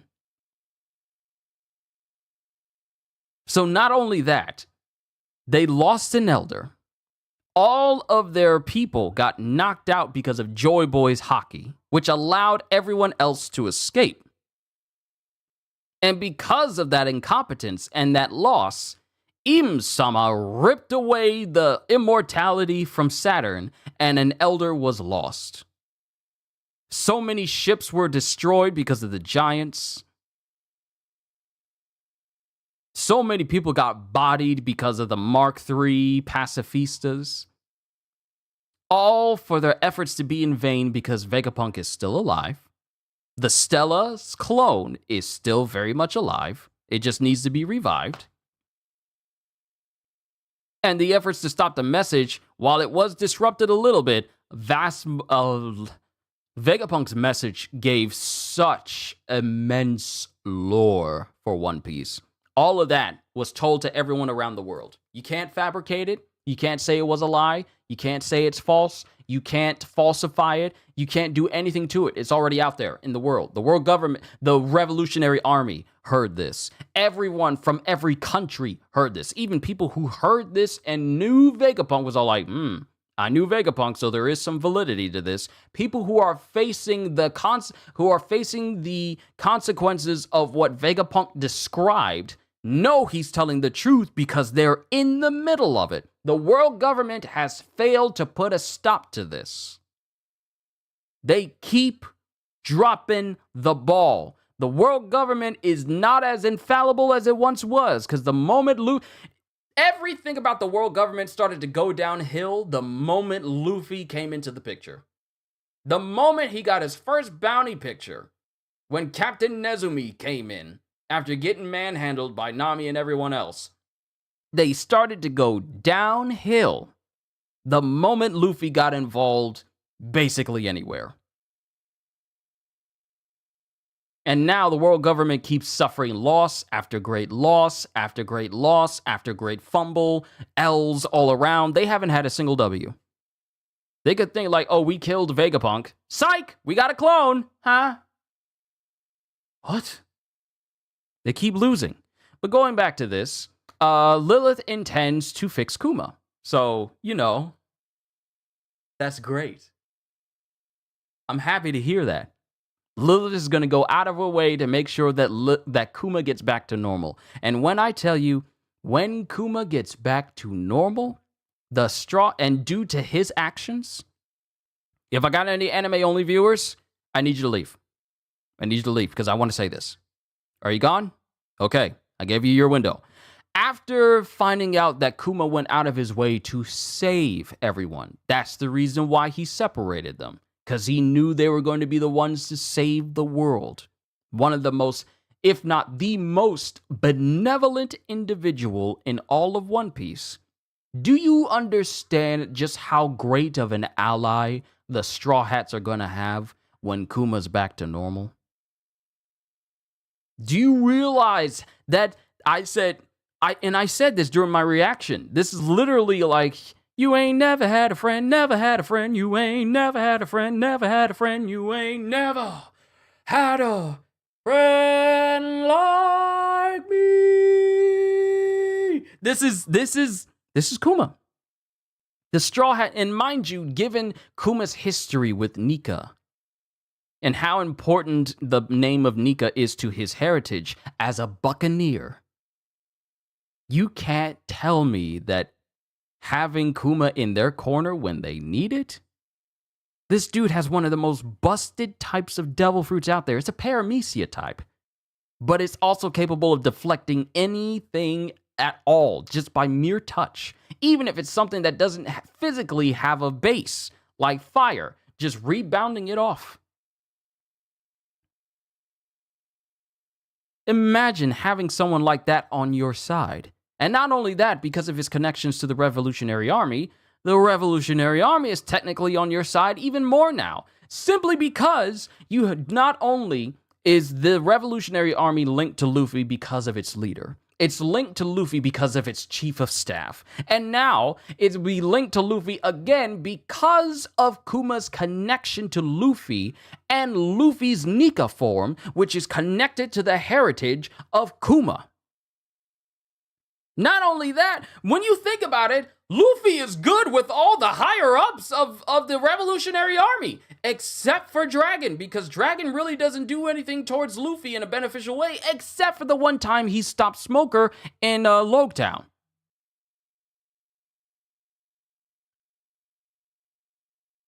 So when you think about it, Luffy has all of these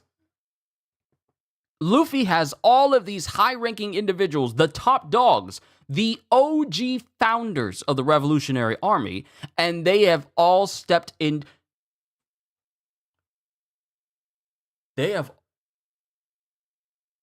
Oh my goodness.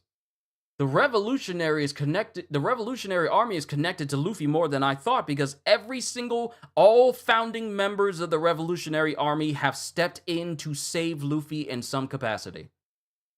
First was Dragon, when he saved Luffy from Smoker. The second one was Kuma.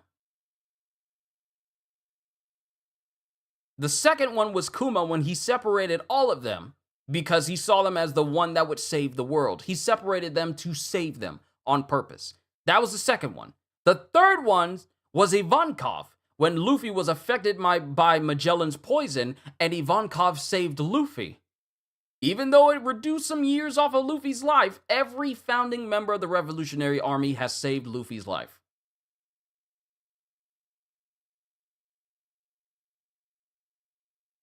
I didn't think about that until now.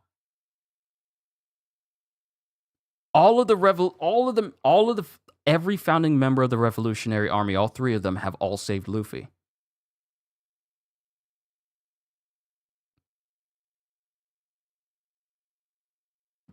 Exactly, they were only sending scrubs to Arlong Park and a crooked colonel. Was it Colonel?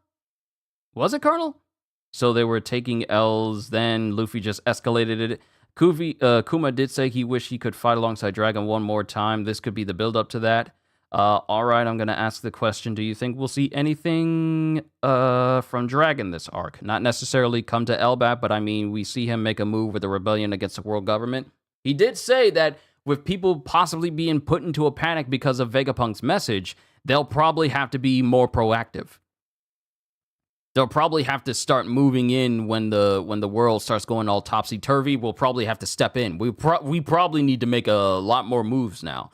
So while it would be nice to see something from Dragon or anything related to Dragon during this arc, I am not myself going to hold my breath.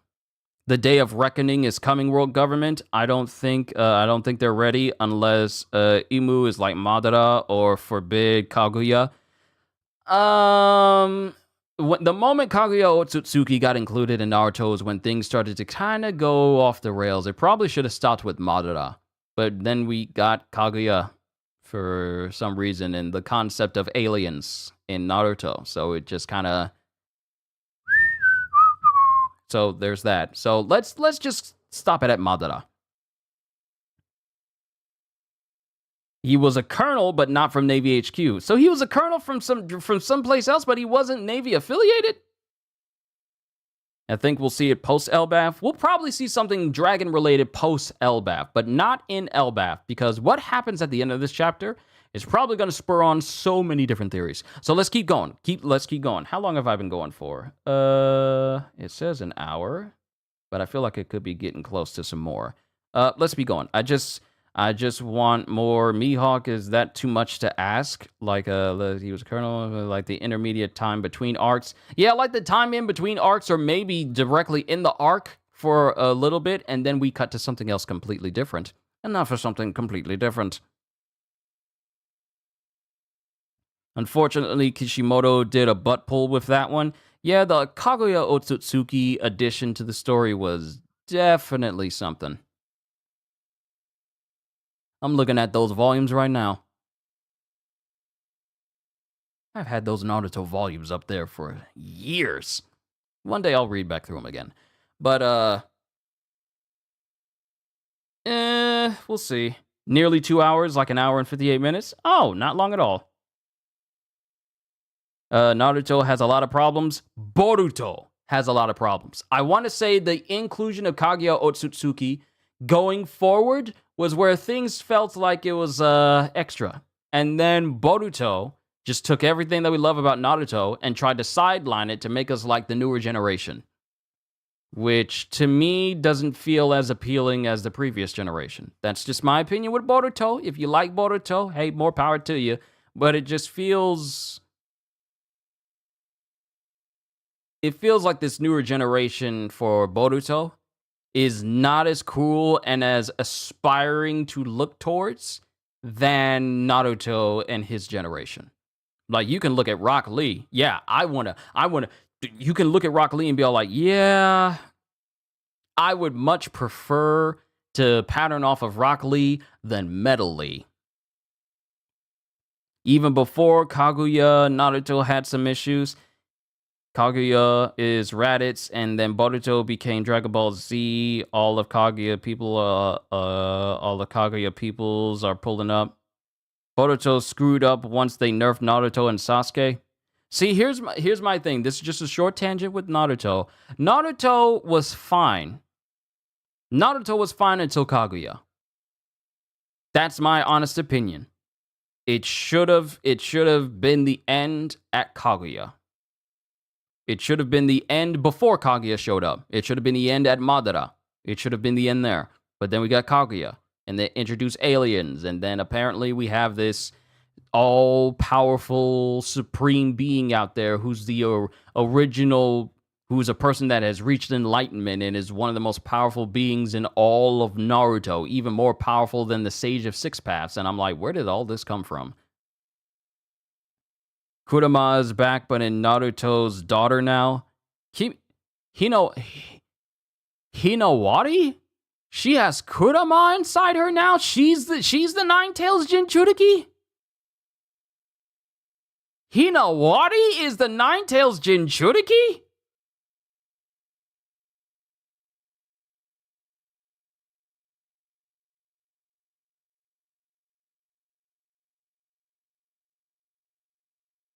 What?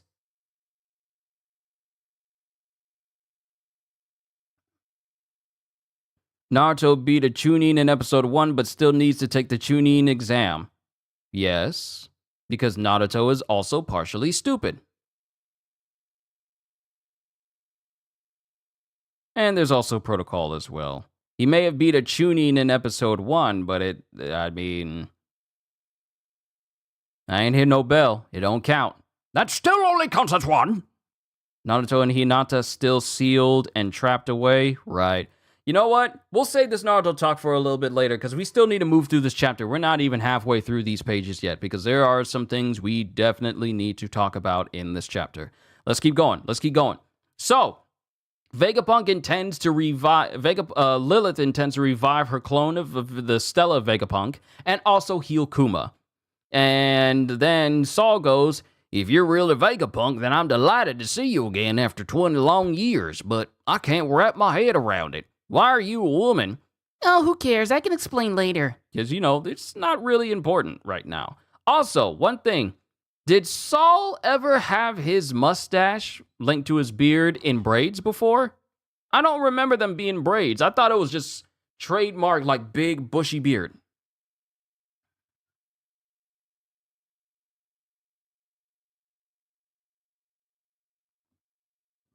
I'm trying to remember, did Saul ever have like a braided mustache? Because they're braided here, I never noticed. But then we get introduced to Anji, the Owl Library librarian and Saul's assistant. And she was, in on the little joke that Saul was trying to do towards Robin. But then we get introduced to the Walrus School, where the children of Elbaf learn. And we find out that Saul founded this place 20 years ago, at the behest of the former king, King Harold. And mind you, they see the children playing in the water and they see them running around. And while the giant children are chasing after them, Chopper is all like, I'm more curious about the library. Are all the books huge too? So everyone is starting to explore different sections of this school. And Zoro, Usopp, and Luffy are being chased by giant children, with Zoro going like, should I slash them? Don't even think about it. Yeah, I guess kids are meant to be brats. Stop! And then, 3 giant little girls go up and say, stop that, don't chase the humans around.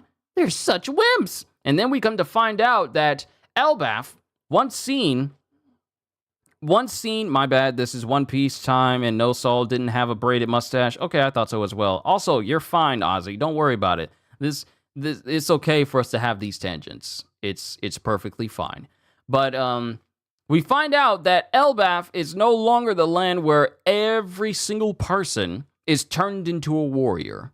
They have now embraced an era of peace and, being nice and everything. And that's when we find out. And we find out that Elbaf Warriors isn't in anymore.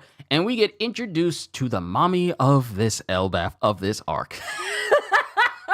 That's what you guys would call them. I don't use that term. I just kind of repeat what you guys say. But we get introduced to Ripley, the teacher of the biology teacher of Walrus School. Keep your biology jokes to yourself real quick. Just keep it to yourself.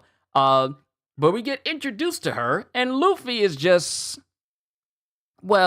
kind of fallen on her fronts as well. I'm pretty sure that Sanji would lose his mind the same way he lost his mind when Gerd put him up there. I'm pretty sure if he fell there as well, he'd probably be unconscious for the rest of the day. And she's just chilling, laying back. She's got, hair like Aloy from Horizon Zero Dawn and Forbidden West, but she also has, a tattoo going down her left side, that's akin to Kratos. I forget who sent me a comment concerning that, but she's just laying there. She chilling. And Luffy's all like, we're on top of a giant. Well, Usopp is all like, we're on top of a giant, sorry. And she's all like, it's fine, you're not heavy. Is this shocking to you when the warriors of Elbaf were ransacking the world? That was 100 years ago. Insults, violence, pillaging war? That's just not the world we live in anymore. And Luffy can't, stay still, and he has a hard time finding his footing because he is sitting on the hopes and dreams of men. He is having a hard time trying to stand up straight on the hopes and dreams of men.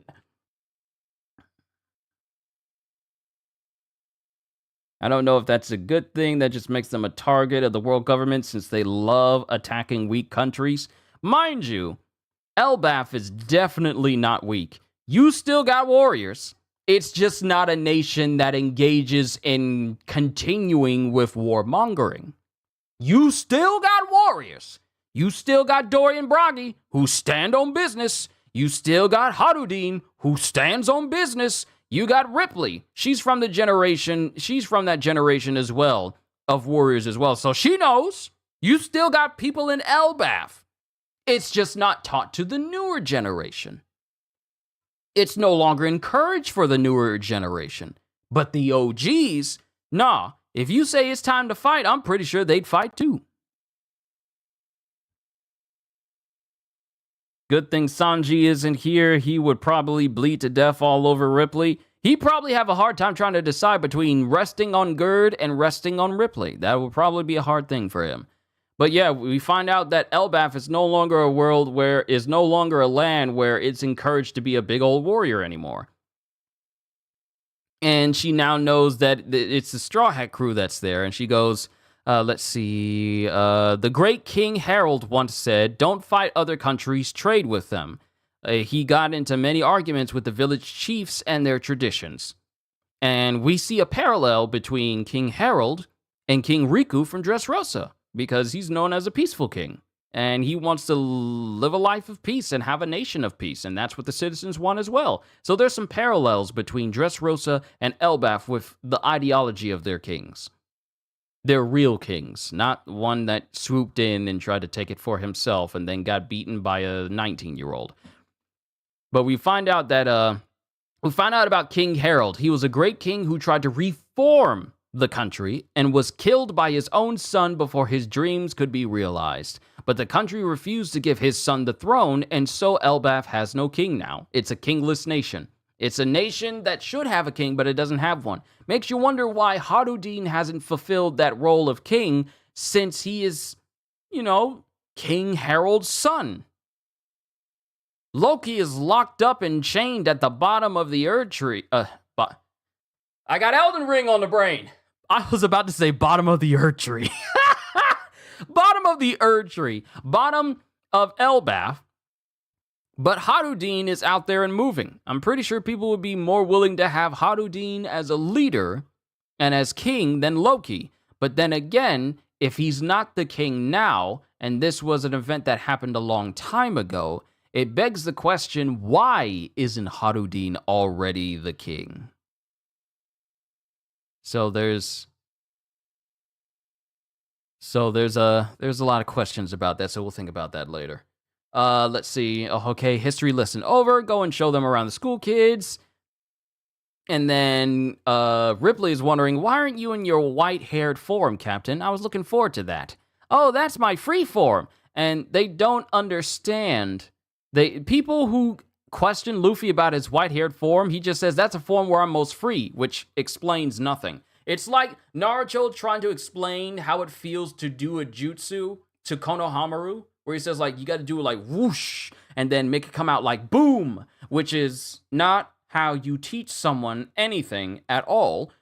So just explaining it that way explains literally nothing to Ripley. That's my free form. Okay, that doesn't explain anything. So my question still stands.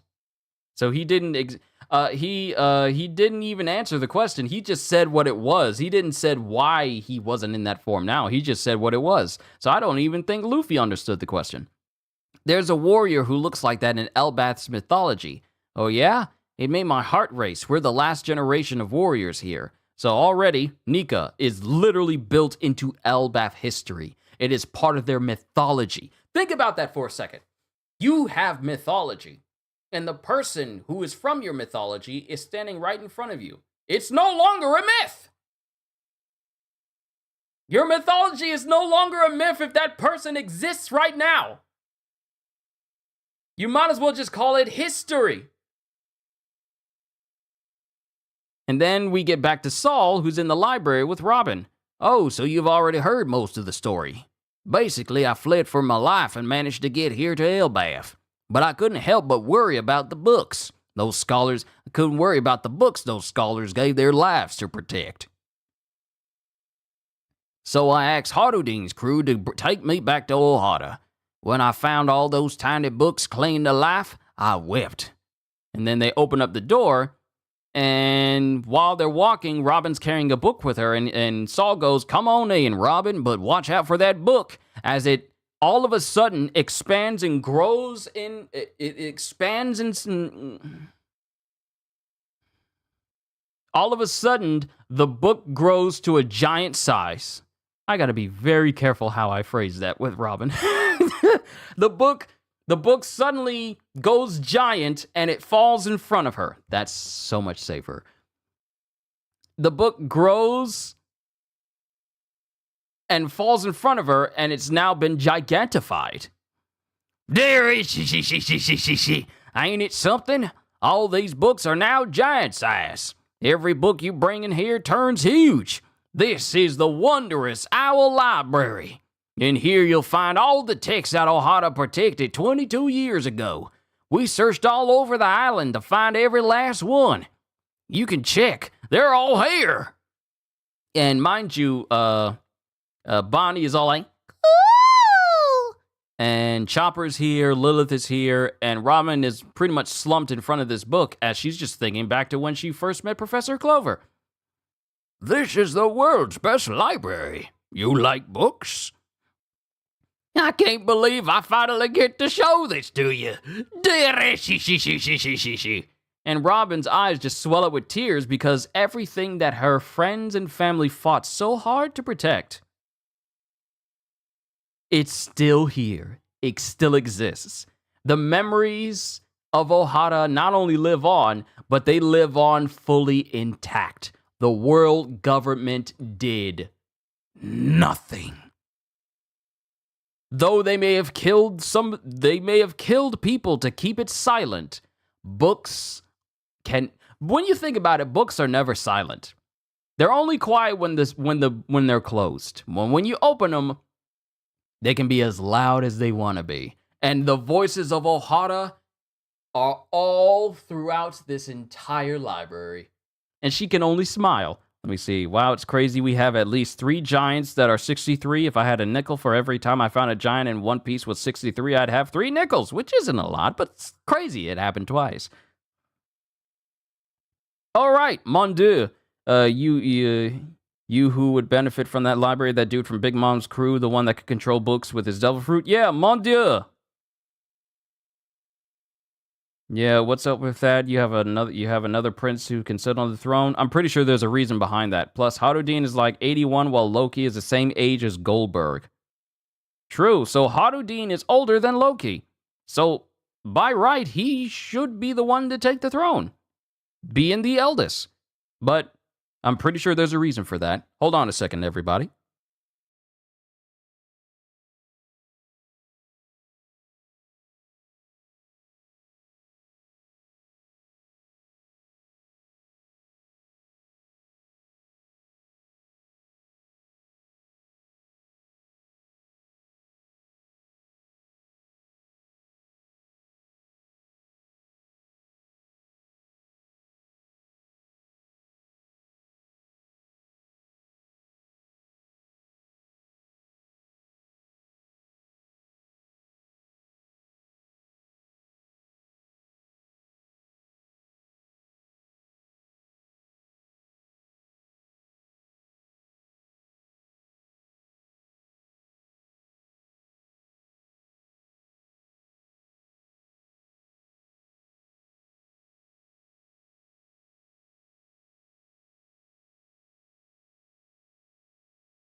I'm back.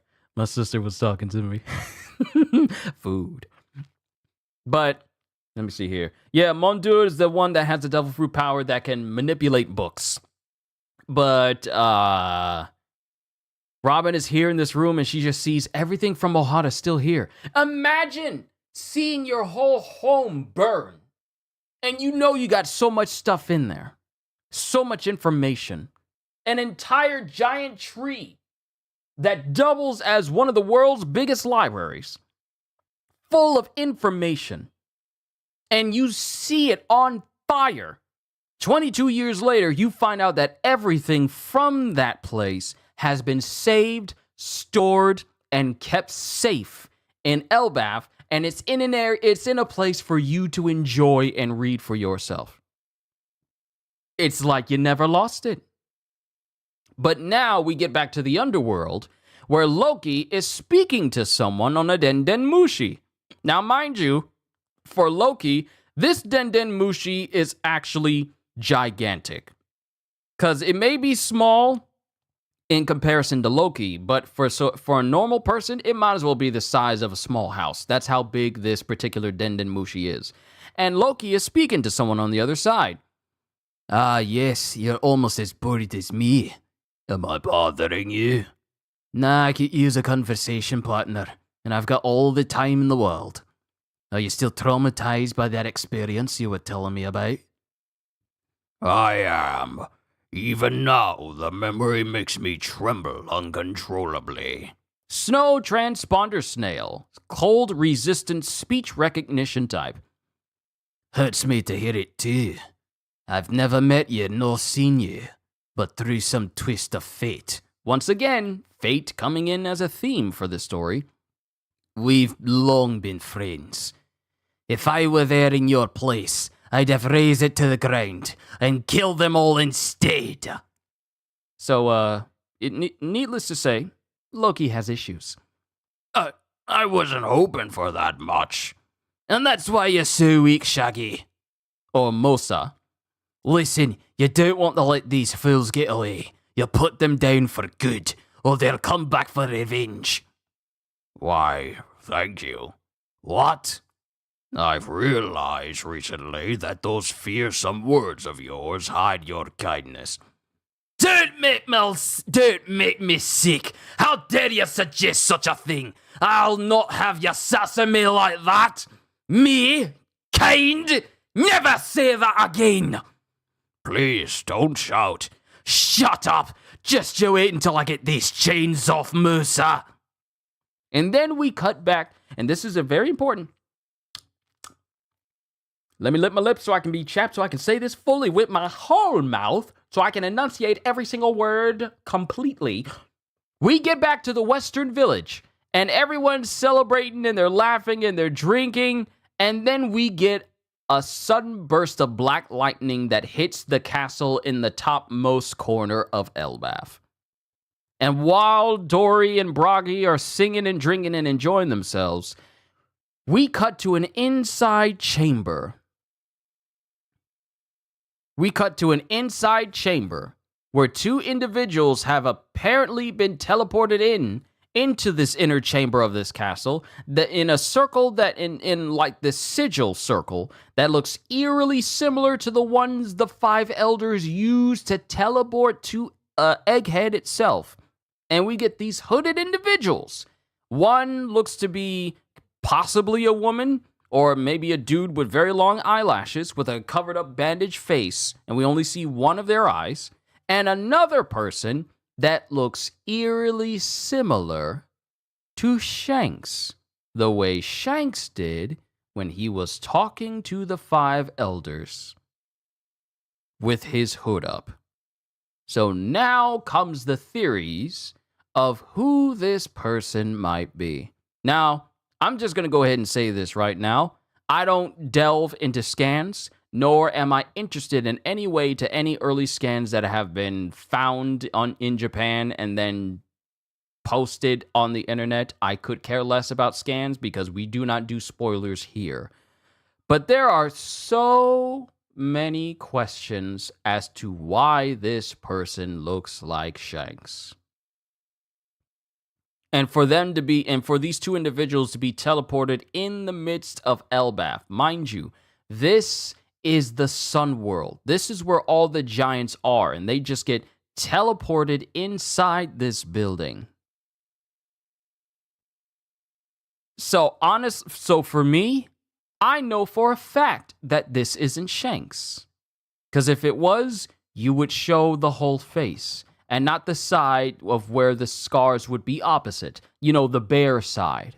This person looks eerily similar to Shanks. I don't believe it is. So now it just brings up the question who this person is and why they look so similar to Shanks. And what connection do they have to the Gorosei for them to be teleported in like this? Because this is not a normal summoning circle. This is the same one that Jay Garcia Saturn used to teleport from the ship he was on into Egghead for the first time. Except his had 5 at the top of his. It had 5 all across. Here, you can't make out any real words. They have like weird languages and texts going around this circle. So now it begs the question who this person is. And what connection do they have to Marie Joie?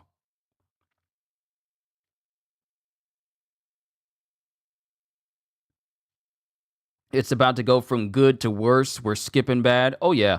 Organization 13 has to be. Has to be. Xemnas is pulling the strings. It has to be Xemnas. And if it isn't Xemnas, then it's Xaldin. Well, not Xaldin. Saïx. Since he's technically what you would call the second in command to Organization 13.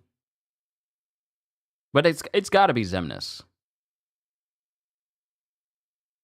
But there's so many questions.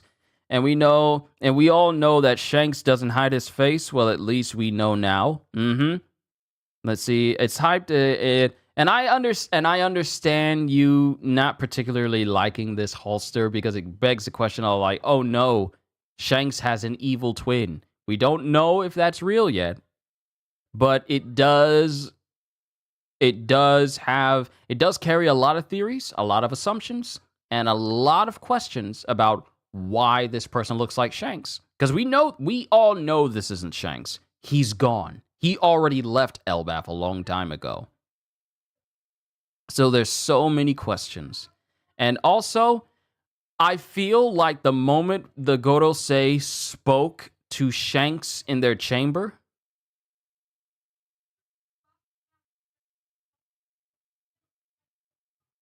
I feel like the individual that was speaking to the Gorosei in their chamber, talking about a certain pirate, I don't think that was Shanks. Because they never addressed him by name. They just says like, oh, it's you. We need to, you know what? Hold on. We need to come back. We need to come back to this. You think these are holy knights? They have to be. So I gotta find that. I gotta find that volume. Hold on. And move my Tsum stuff out the way. Not on my bookshelf because I'm still dusting that. I need to find that volume. Where the Gorosei are talking to Shanks.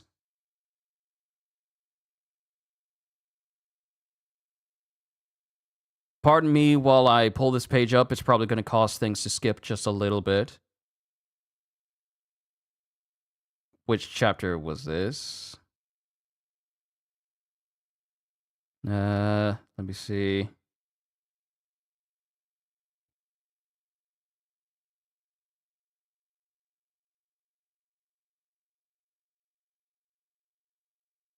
Hold on. I'm gonna find it. It's chapter 907. Chapter 907. Nintendo 3DS core.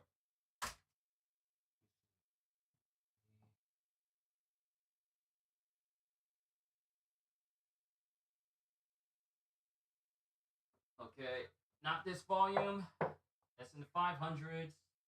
So I'm gonna assume. Let me jump ahead. We're gonna find it. Okay, not here.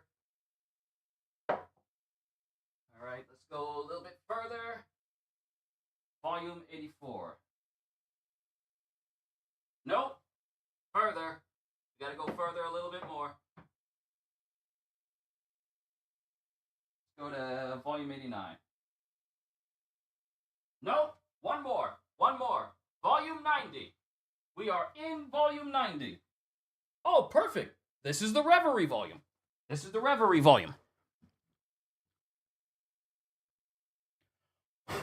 Whew. These are dusty. It's been so long. I gotta dust my books off. Okay, let me see here.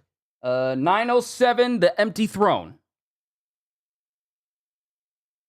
Okay, 907. 907.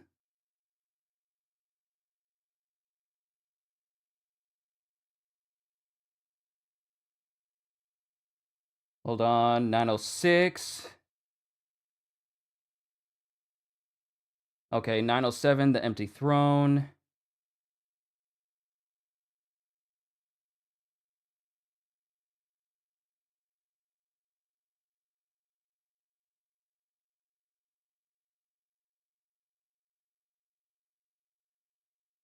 Ah, here it is. It's right here. This is also the same volume where Miasgard gets introduced.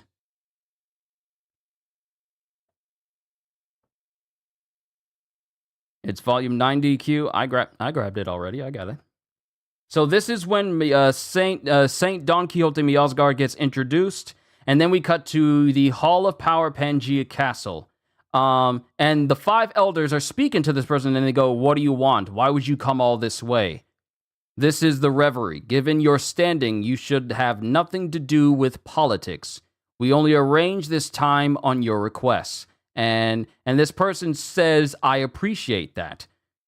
Then let's hear what you have to say. Guards, leave us. Yes, sir. There's a pirate I need to talk to you about. And this person, this is the same person that is right here in chapter 1134 in the exact same shot, except their eyes look more serious because they're talking about there's a pirate I need to talk to you about. And they're hooded here the exact same way. And they only show the right side. I typed that as you picked up the volume 90, so I do apologize. Don't apologize. You're fine. You didn't do anything to me. I'm just saying that I already got it. I need to make it a habit of making sure that I double check on chat so I'm not overstepping you guys. But yeah, volume 90, chapter 907 is when this person first appeared. It is not Shanks. It can't be Shanks.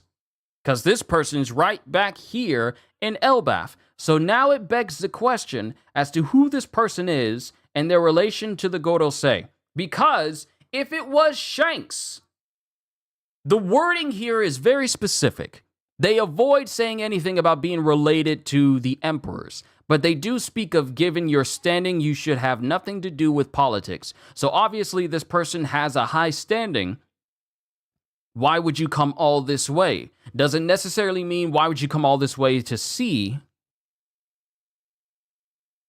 Why would you come all, not saying why would you come all this way from the sea, but perhaps why would you come all this way from where the God Knights reside in Marijwa? Why would you come all the way here? We only arrange this time on your request. Let us hear what you have to say. Guards, leave us. And the guards leave, and this person, hooded as they are, and Oda went as far as to make sure that even this person's feet were covered. So, because the moment you could see the legs of this person, and they looked exactly like Shanks, then you would automatically think it's Shanks. But this person is purposefully covered from head to toe in this very same cloak, where we can't pick out any sort of anatomy that would attribute them to Shanks, meaning this is not Shanks. This is someone else. Whether he has an evil twin brother or a clone or whatever, this person is not Shanks, but it begs the question as to why they look like Shanks. So there's a lot of questions concerning that, which I'm pretty sure the chapters will explain. Plus, if it were Shanks, the Gorosei would have been sweating bullets. Of course they would. He must have a high standing in the God's Knights. Maybe he's the new leader, maybe former second in command. I wouldn't be surprised, given how Figerland Garling is the head of the God Knights. He's the supreme commander of the God Knights. I wouldn't be surprised if this person who looks eerily similar to Shanks is the second in command.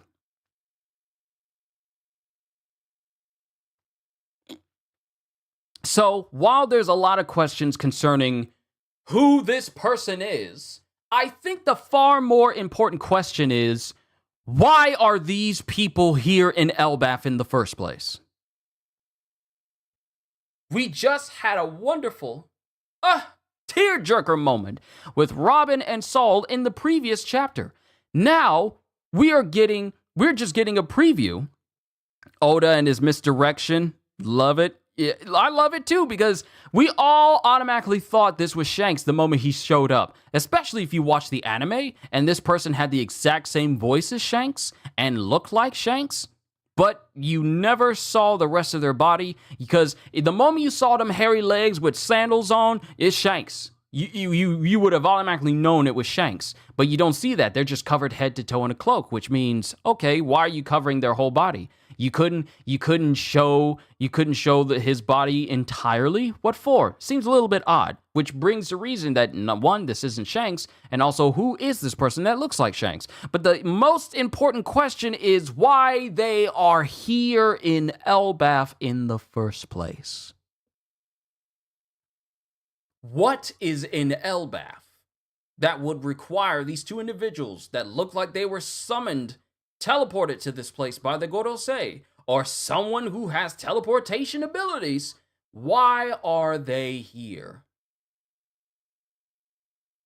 Every country we've been to has had something major and important on it. So let's just go back to the beginning of the time skip. So Sabaody was important because it was the reuniting of the Straw Hat crew. Then after that, we went to the Ryugu Kingdom, where we had the giant Ark Noah. Then we move on to Punk Hazard, which was a former facility for Dr. Vegapunk. Then we move on from Punk Hazard to Dressrosa, which I wouldn't say it really had anything too important there. It was just ran there by Doflamingo. But we move on from Dressrosa to Zou. And Zou has extreme significance due to Zunisha's connection to Joy Boy, and just the connections of the Road Poneglyphs and the Mink tribe people as a whole. Then we move on from Zou to Wano, where the weapon Pluton is there. Then we move on to Egghead, which is the home of the smartest man in the entire world, with information that would be considered taboo. That, like I said, all these places are important, except for Dressrosa, which isn't as important, but it had a lot of important moments happen. But Egghead is an important place because it holds the most technologically advanced it's the most technologically advanced place in the entire world, with stuff that is 500 years in advance, from stuff reverse engineered from 900 years ago, which is insane. Stuff from 900 years ago is considered 500 years ahead of what is currently in the world today, so that's insane. And now we're here in Elbaf. What is here in this place that's so important that these two individuals got, supposedly, teleported in by the Gorosei? Directly in the home of the giants themselves. And that's where we end the chapter on. That's what we end the chapter on. These two individuals just teleporting in. Maybe it's the giants, doubt it. Let me see here. Now that I'm done reading through that page, I can just look at chat with you guys just directly on the page here, so I can just talk to you guys and see what you guys are saying.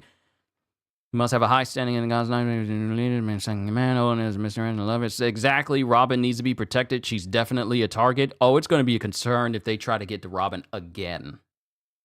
Because one thing and another thing is going to be, it's actually going to be very dangerous if they find out not only is Robin here, but they also find out that Lilith is here as well.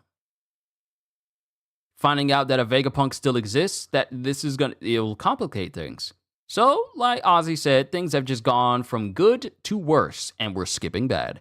Maybe it's the Giants, doubt it. Maybe Luffy or Robin, that seems very likely. Maybe Loki, but I don't see why either, since he's locked up and they could have got him at any time, so I doubt that. Maybe they find out Vegapunk is alive somehow and come to finish the job and decide to send the Gods Knights instead of an Admiral, but I doubt that too. Again, so many questions. And this is what we go on break for.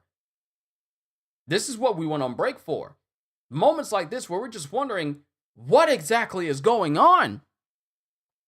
We just left the Gorosei. And I tell you this, if this is indeed the Gorosei's doing of sending them here, I want to say that Saint Garling is the one who sent them. I told you, that dude seems to be the most proactive out of every single one of the elders. He seems like the one person who is most likely to say, like, I don't know why y'all sitting in this room. We got work to do. Let's go. He's the one who will purposefully get up and says, like, and everyone, and Saul is still alive. Yes, Saul is still alive. Robin's still alive. Lilith is still alive. Kuma, one of the slaves of the celestial dragons, is still very much alive. The holder of the Nika fruit is still very much alive, and they're all here as well.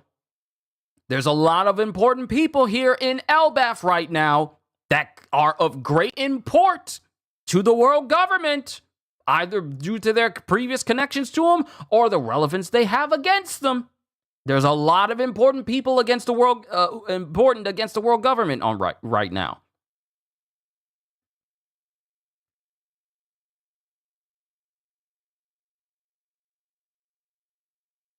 So now we're in a situation, because like I said, if this is indeed people sent by the Gorosei, and these are the Gods Knights, I once again say that it has to be Garling who sent them. He's the one that would say, like, he is the one that would get out of his chair and says, like, hey, come here, come on, no, let's go, no, we gotta work, what do you mean work? We just stand in the room of power all day. That's not working. Them pirates is out there moving with this knowledge of the world about to sink. They got Nico Robin. They got a member of the Buccaneers on their a member of the Buccaneer tribe on their clan, family lineage, heritage, whatever you want to call it for Kuma. They got one of them. With them. They got Jewelry Bonnie. She's still very much alive. They got the user of the Nika fruit. He got away. He's still very much alive. We need him dead. And y'all want to stand in this room? No! Get my 2 knights. Send them over there. We know where they're going because Lucci told us said they were going to Elbaf.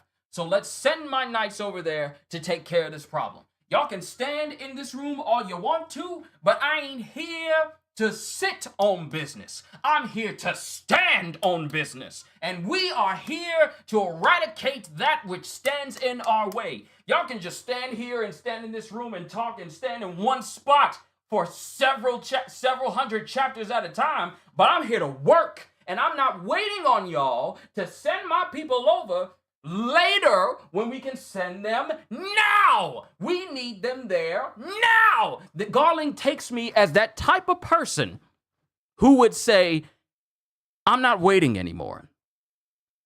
If he is that type of individual, then him and Akainu would get along just fine. They're done waiting. You already got Akainu mustering all the rest of the Seraphim, the Doflamingo, Gecko Moria, and Crocodile versions. You already got him mustering all the Marines for the ensuing chaos that is about to hit this world in the future. The Marines themselves are already getting ready. Garling strikes me as the type of person that says, why are you, what do you do in this room?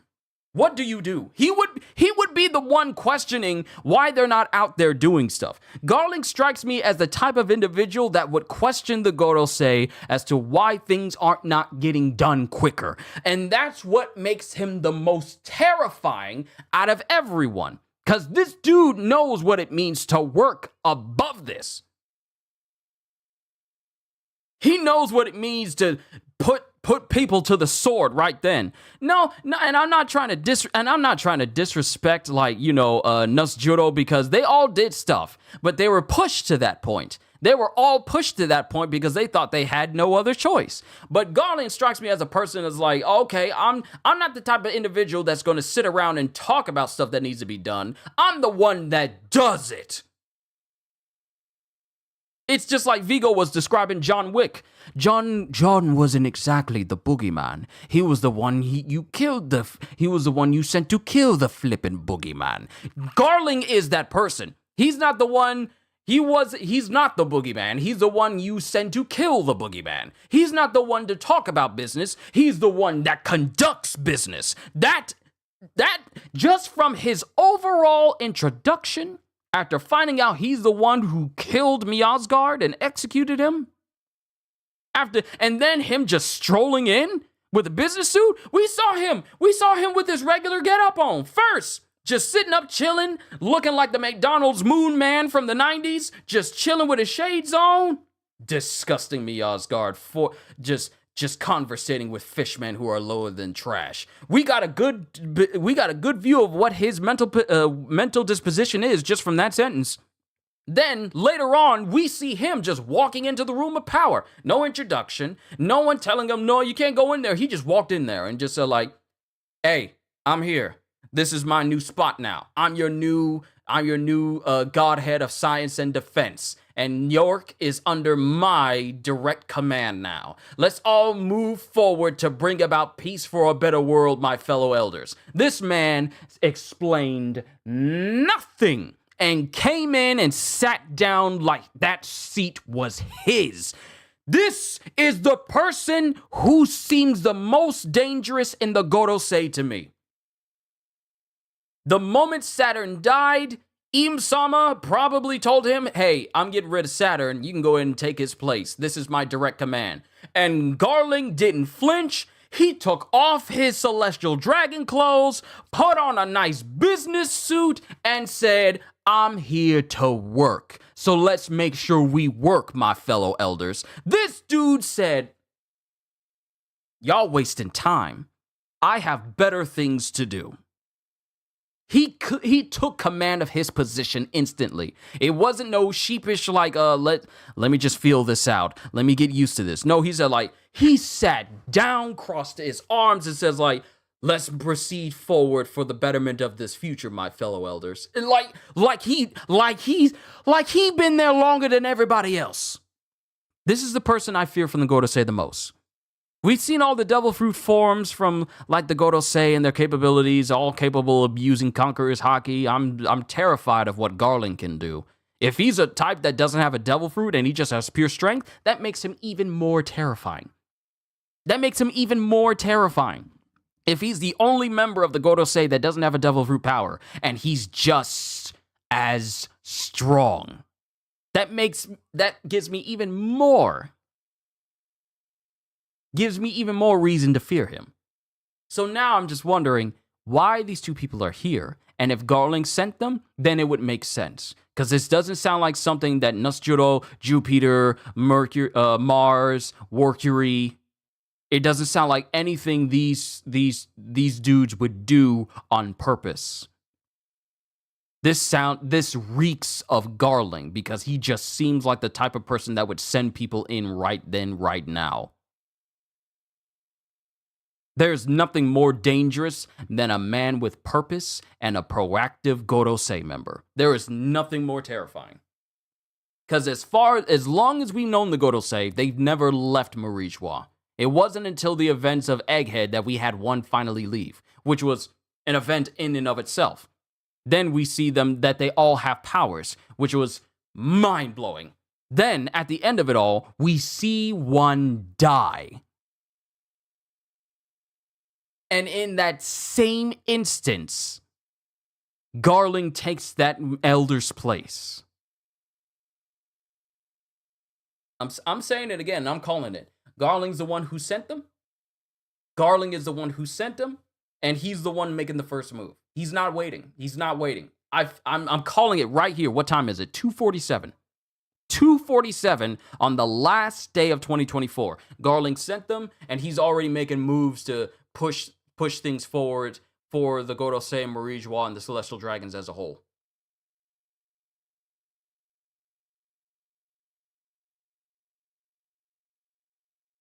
That's my assumption. That is my big assumption. Because the moment Garling I feel like if we see more of Garling and he's doing stuff, and they got an upgrade, they lost an Elder and got another Elder just as heinous but stronger. Exactly. Saturn has been around for over 200 years. We don't know for how long, but we know he goes back as far as 200 years when Emmett was there at Marie-Joie for the first time. But before Emmett could destroy Marie-Joie, he shut down.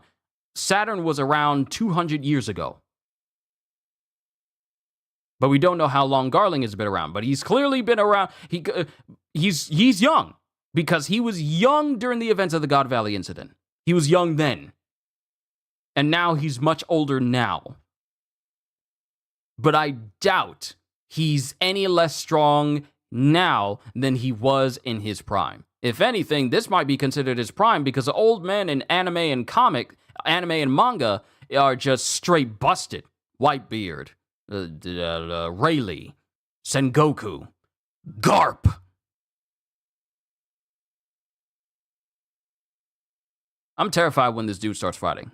That's how serious I am. While the thought of him fighting terrifies me, I feel like Zoro will probably still go up against Nasjuro just because they both wield Kitetsus.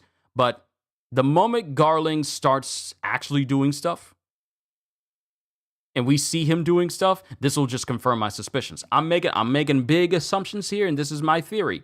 Garling is probably going to be the most proactive out of all of the Godosei, and we're probably going to see him doing stuff the most because he just strikes me as a person that would do stuff instead of talk about it. But that's my overall disposition. He's probably only just got the immortality thing the other Godosei did. I'm assuming he has that on top of his already strong power. Immortality that allows you to instantly heal from an injury and incredible swordsmanship as well, which we assume because he wields a sword, because he still has his sword even when he was in the midst of this, even when he's wearing this business suit, he's still wielding his saber, which is a cool looking saber, not gonna lie. But I fear the day when Garling does more than just speak, because with the other members, I mean, we've seen them do stuff, talk, and then show up on Egghead, but that was only when the situation was absolutely serious. And I feel like they're probably not going to do anything else when we see them. But Garling strikes me as the type of person that would probably wouldn't want to sit still. He could sit still, but he doesn't strike me as a person who would. So out of every single person in Marie-Joie, from Im-sama all the way down, the person I am intimidated the most by as far as characters are concerned would be Im-sama, because this is an individual that was capable of ripping immortality out of another individual and they get reduced to a skeleton in an instant, in an explosive instant. Because remember, Saturn exploded the moment his immortality was taken from him.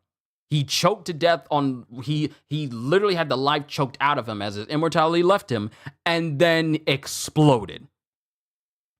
People just talk about him losing his immortality. People keep forgetting that he blew up after his immortality came off of him. Nearly took out the whole ship. Blew back everybody out of the room. If that's what happens when your immortality is stripped away, don't have him in a China shop. Don't have him in a shop with rare china. He gonna blow up the whole building. But everyone else, my goodness, I cannot wait to see what the year 2025 has for One Piece. Because all the moments that just blew my mind this year, and we had so many great moments this year as well, I feel like what 2025 is going to offer for the One Piece story is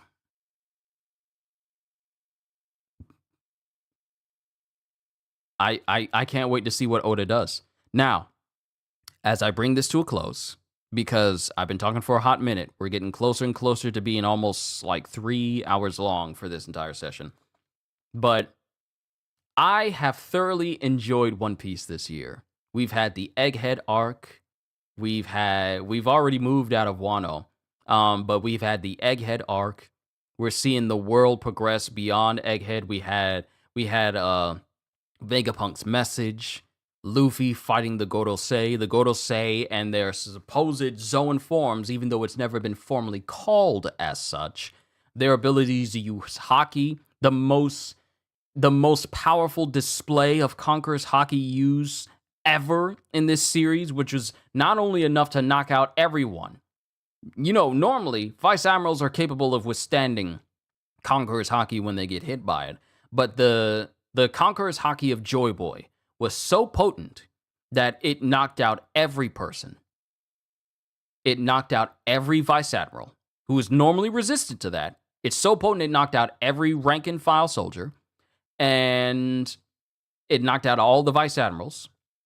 It forced the Gorosei out of their creature transformations and teleported every single one who teleported in right back to Marie Joie forcefully, and it was felt across the entire island. It wasn't a clash against two people like Whitebeard and Roger. It was the Conqueror's Haki emission from a piece of rope that was imbued by Joy Boy hundreds of years ago.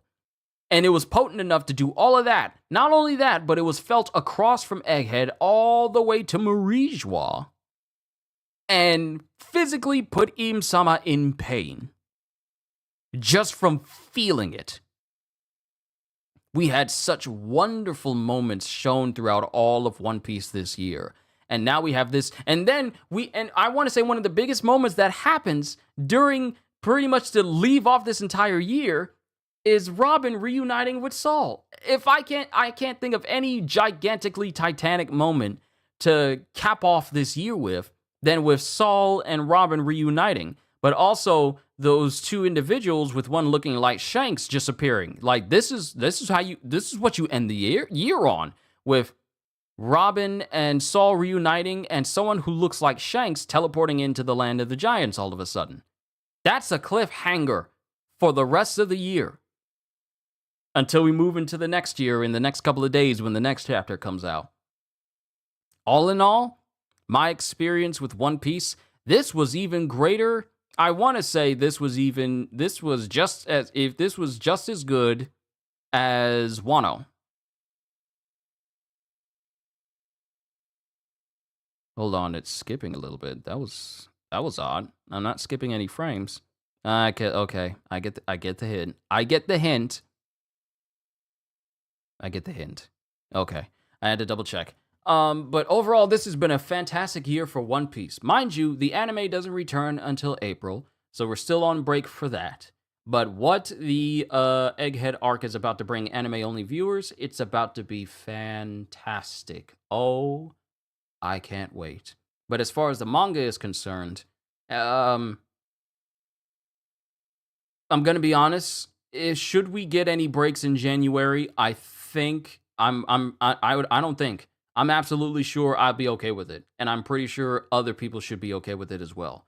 Because starting out the year and then Oda just goes full tilt, while I wouldn't be opposed to it, what is most important from this series is that its author and creator are still around to continue it. Which means that if we gotta take a couple of breaks for Oda to be able to rest and relax, because not only are we dealing with an Oda who's dealing with the One Piece manga, but he's also taking certain parts in the One Piece live action show for season 2 as well. So we don't need Oda to get stretched too thin doing all of this stuff. I want my mangakas to continue living so that we all can continue to enjoy the stuff that they create. So if Oda takes any breaks throughout the year of 2025, I'm going to be completely okay with it.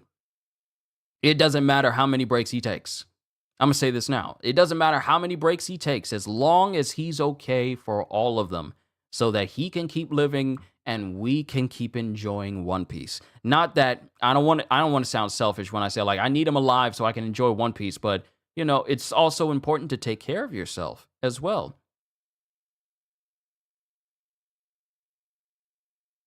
Y'all out battle to find the One Piece is slowly about to begin. I can't wait. Yeah, Vegapunk pretty much reignited that with his little message that he sent. Like the fate of the world lies in the hands of the one who finds the One Piece. I can't think of a better reignition for the age of piracy than that. We'll get at least one chapter in January anyway, so people shouldn't complain. Plus, it's Oda's story. Let the man take a break when needed. I feel like there's a lot, and I want to address this as well, because certain people get entitled to think that we are owed these manga chapters. We're not. We're not actually owed these manga chapters at all. It is by the grace of God and these authors that we get these stories in the first place. So when people get upset that a break is happening, you should be grateful that this is a time where the author can actually rest so they can continue to give you fire chapters. Like, if you like the chapters you've been getting previously, a break should excite you, because that means that after the break is over, we're about to get some fire stuff. We're about to get some really good stuff. But you get people out there. It's a luxury we can enjoy, not a necessity. Exactly. Preach, Halster. Preach. Thank you. Thank you. But people get it twisted and think that we are owed these chapters and get upset when we go on breaks, which should never be the case. Like, for me, if I take a break, that's because I want to recuperate. And though most of you, a great deal of you guys, would be perfectly fine if I take a break, because I always preach the necessity of proper rest. It is absolutely necessary. So it is just as necessary for these authors that we read from that they get rest as well, so we can continue to enjoy everything that they do.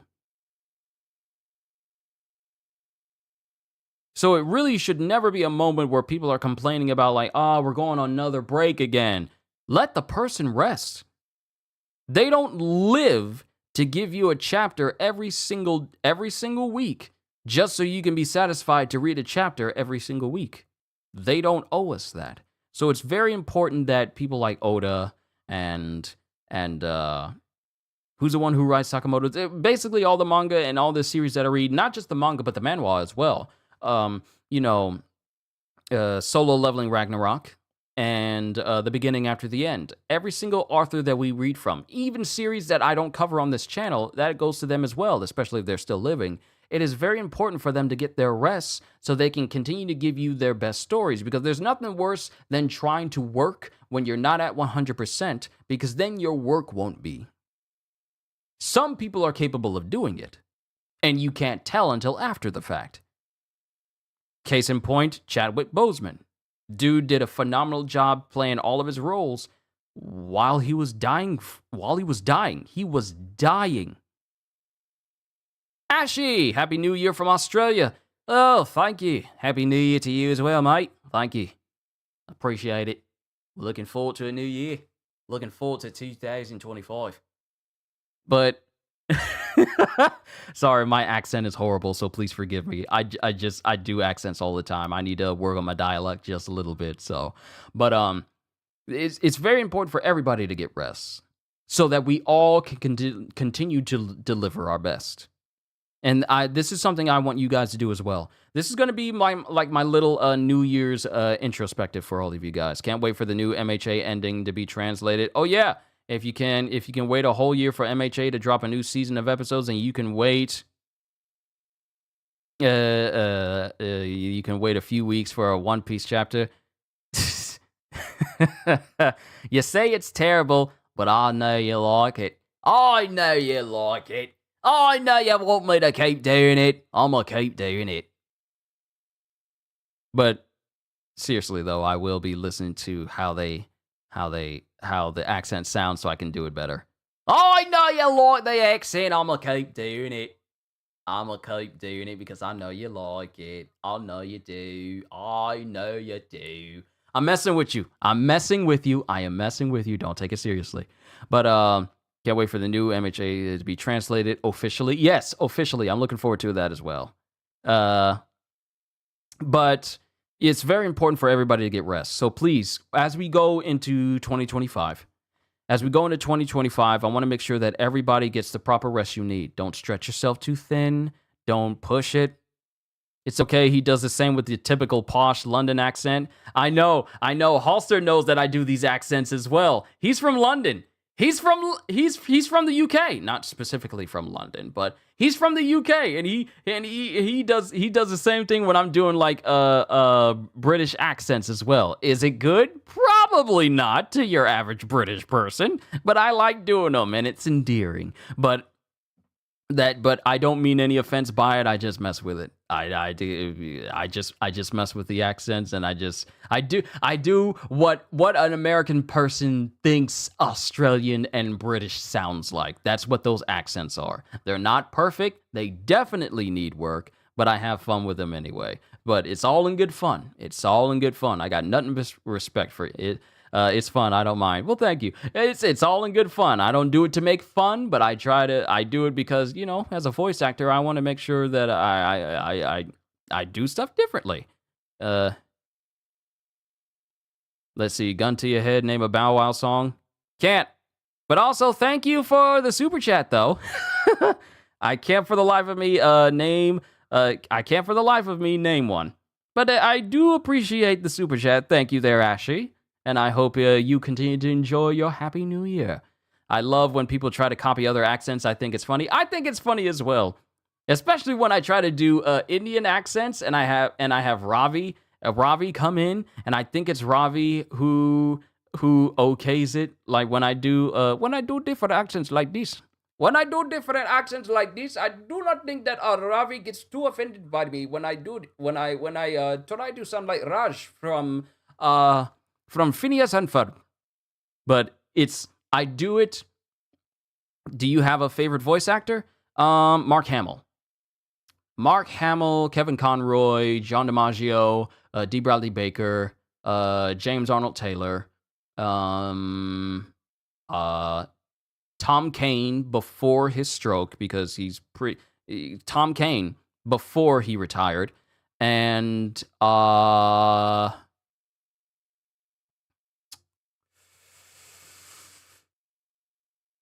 Johnny Young Bosch.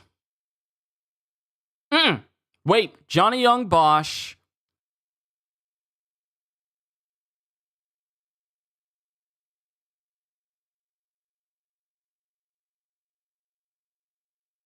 Johnny Young Bosch. That's more Apu from The Simpsons. I'm sure it is. I don't watch The Simpsons, so I don't know. I don't know entirely. Johnny Young Bosch, Patrick Sates,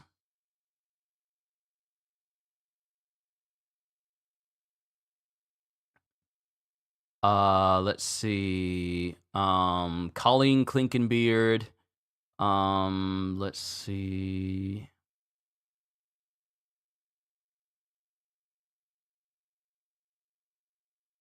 Who's Brina Palencia, because not only was she a good voice for Chopper, but she's also the voice of Mad Moxie from Borderlands, and her voice is just smooth.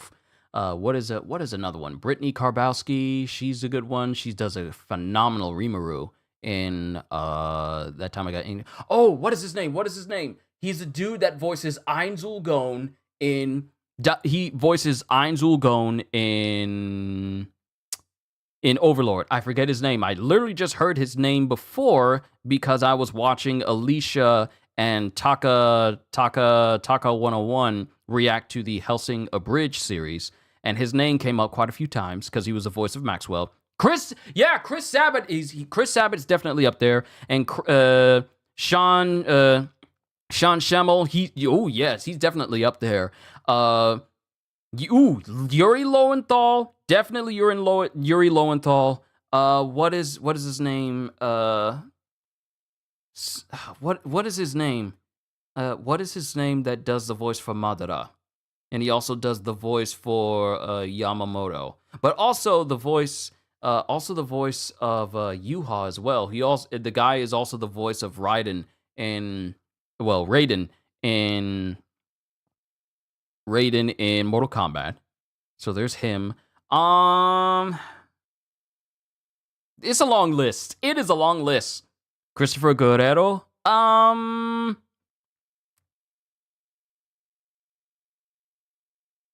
I'm trying to remember. The late Greg. That's the voice of Vines, Christopher Guerrero. Yeah, him. Oh, Liam O'Brien is good as well. The first time I heard his voice was as Gata. Sand burial. He had. You have no ability to fight in your current state. I've got this. Sand tsunami. Like Liam O'Brien's voice as Gar was very good. Crispin Freeman, Itachi Uchiha, and also as Alucard from Hellsing.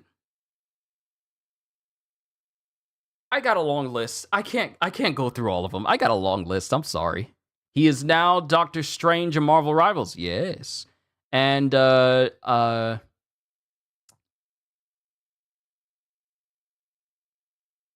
Troy Baker is the voice of Loki in Rivals, right? Keith David is definitely up there. Keith David is up there because he's Spawn, and also because he just has a phenomenal voice. Goliath from Gargoyles, Dr. Fusilier from Princess and the Frog. He's got a lot. His voice is very good. Ooh, Jim Cummings. He's basically been a lot of our childhoods as Winnie the Pooh, Tigger, Pete from Goof Troop, and basically wherever Pete shows up. He's been a lot of our childhoods, and even before Pooh Bear, he was Dr. Robotnik from like the old Saturday morning Sonic cartoons as well. Look at us, just going on a full tangent, just talking about voice actors, just because I was doing a horrible Australian accent. I'm not ashamed to admit it. My accents aren't perfect. They are not. They may be even just from people who are native to the places where I get these accents from. They might as well just be absolutely terrible. But I love them because the accents are awesome. When I hear an Australian accent, I'm like, that's perfect. When I hear a British accent, love it. An Indian accent, accents in general are just awesome. Listen to my voice. There's nothing to it. It's just flat. It's normal. It doesn't have any sort of nuance to it. No tone to the inflections of my voice. It is just normal. Australian is awesome. British is awesome. Indian is awesome. Irish is amazing. Russian accents are awesome. Accents from different countries other than America sound way cooler than just regular American voices. It's just fact. That's why I love them. That's why I love doing those voices, because it's like, maybe I can sound maybe the character voices I do for these, the voices I do for these characters will sound cooler if I make them sound this way. Because sounding normal and American with a regular English accent, and mind you, English and British could mean the same thing, so it's probably best if I say English instead of just straight up British. But, American dialect, you should hear my German accent. Take all my stuff! What is taking you so long? We ordered the pizza a long time ago. Why you wait? It said 20 minutes or it's free. It has been 3 hours! Where are you? My house is 5 minutes away from the shop. Why are you taking so long? Hans, get the car. We're going to Pizza Hut. See, all of my accents are what you would call American person trying to do different country accents. They're not fluent, they're not smooth, but they are my attempts at doing them. Could you do Ed from Ed, and Eddie? I am not that dumb, Double D. Pink Belly! No! Don't take my TV, Eddie! I needed to watch Monster Movie Marathon 57! And then I followed the little Dickens over to the side of this position and pulls, but first by turning your toes. Look at us. We're just turning this into a voice actor stream now. I'm sorry, but let's get back to the matter. Let's get back to the crux of this. Let's get back to the crux of what this whole session was about. One Piece has been amazing all year. I've loved it. Bro, yo, that's so good. Well, thank you. I practice these voices a lot. The accents, and I will say this, and I'll continue to say this, they still need a little bit of work. And I'll continue working on them. But all the other voices I do, from Marvin the Martian from Looney Tunes, all the way down to... I cannot be summoned like some mongrel pup. You have a date to pay. You be captain of the Black Pearl for 13 years. That was our agreement. Technically, I was only captain for 2 years, and then I was viciously mutinied upon. Then ye be a poor captain, but a captain nonetheless. Have you not introduced yourself all these years as Captain Jack Sparrow? You'll have my payment. One soul to serve on your ship is already over there. One soul is not equal to another. Aha! So we established my office as standing principle, now we're just haggling over price. Price? Just how many souls do you think my soul is worth? 100 souls. 3 days.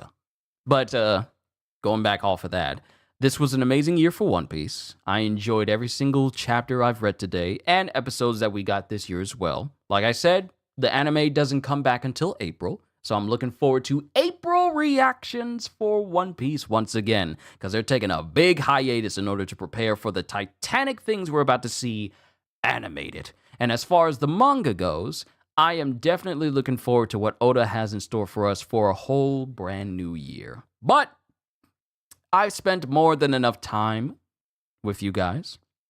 And if I don't see you, well, actually, you know what? I can't say if I don't see you tomorrow, because tomorrow's going to be a new year. This is the last year and my last stream for this year. So I just want to say to everyone who has shown up to here today, firstly, to Ashy, thank you for the super chat there. I know my accent is horrible, but thank you for that. I appreciate that. And to everyone from my moderators, to my members, to people who just watch me on the regular, thank you for stopping by, and thank you for making this year amazing for me. I cannot wait to see what 2025 has in store for all of us. Not just what I'm doing here on this channel. Well, a lot of it is going to be what I do here on this channel, because I'm going to be doing a lot more stuff for members and future members going forward, but also new games, new movies, new anime, new manga. I can't wait to see what a whole brand new a set of 12 months has for us as far as all of that is concerned. And I'm going to do my absolute best to give you guys my absolute best for the foreseeable future. So thank you for helping making this going on 2-year plus full-time YouTuber's dream of doing what I love for all you guys as a living. Thank you for making this such a wonderful year to do it in. Let's move on to 2025. So if I don't see you later, Happy New Year. Have fun, but please stay safe, because I want to see all of you again in 2025. Like I said, stay safe. So everyone, hope you all enjoyed. Can't wait to see you all in my next video. Like, comment, and subscribe if you haven't already, because I am always looking forward to entertaining you. So have a fantastic day, and once again, as always,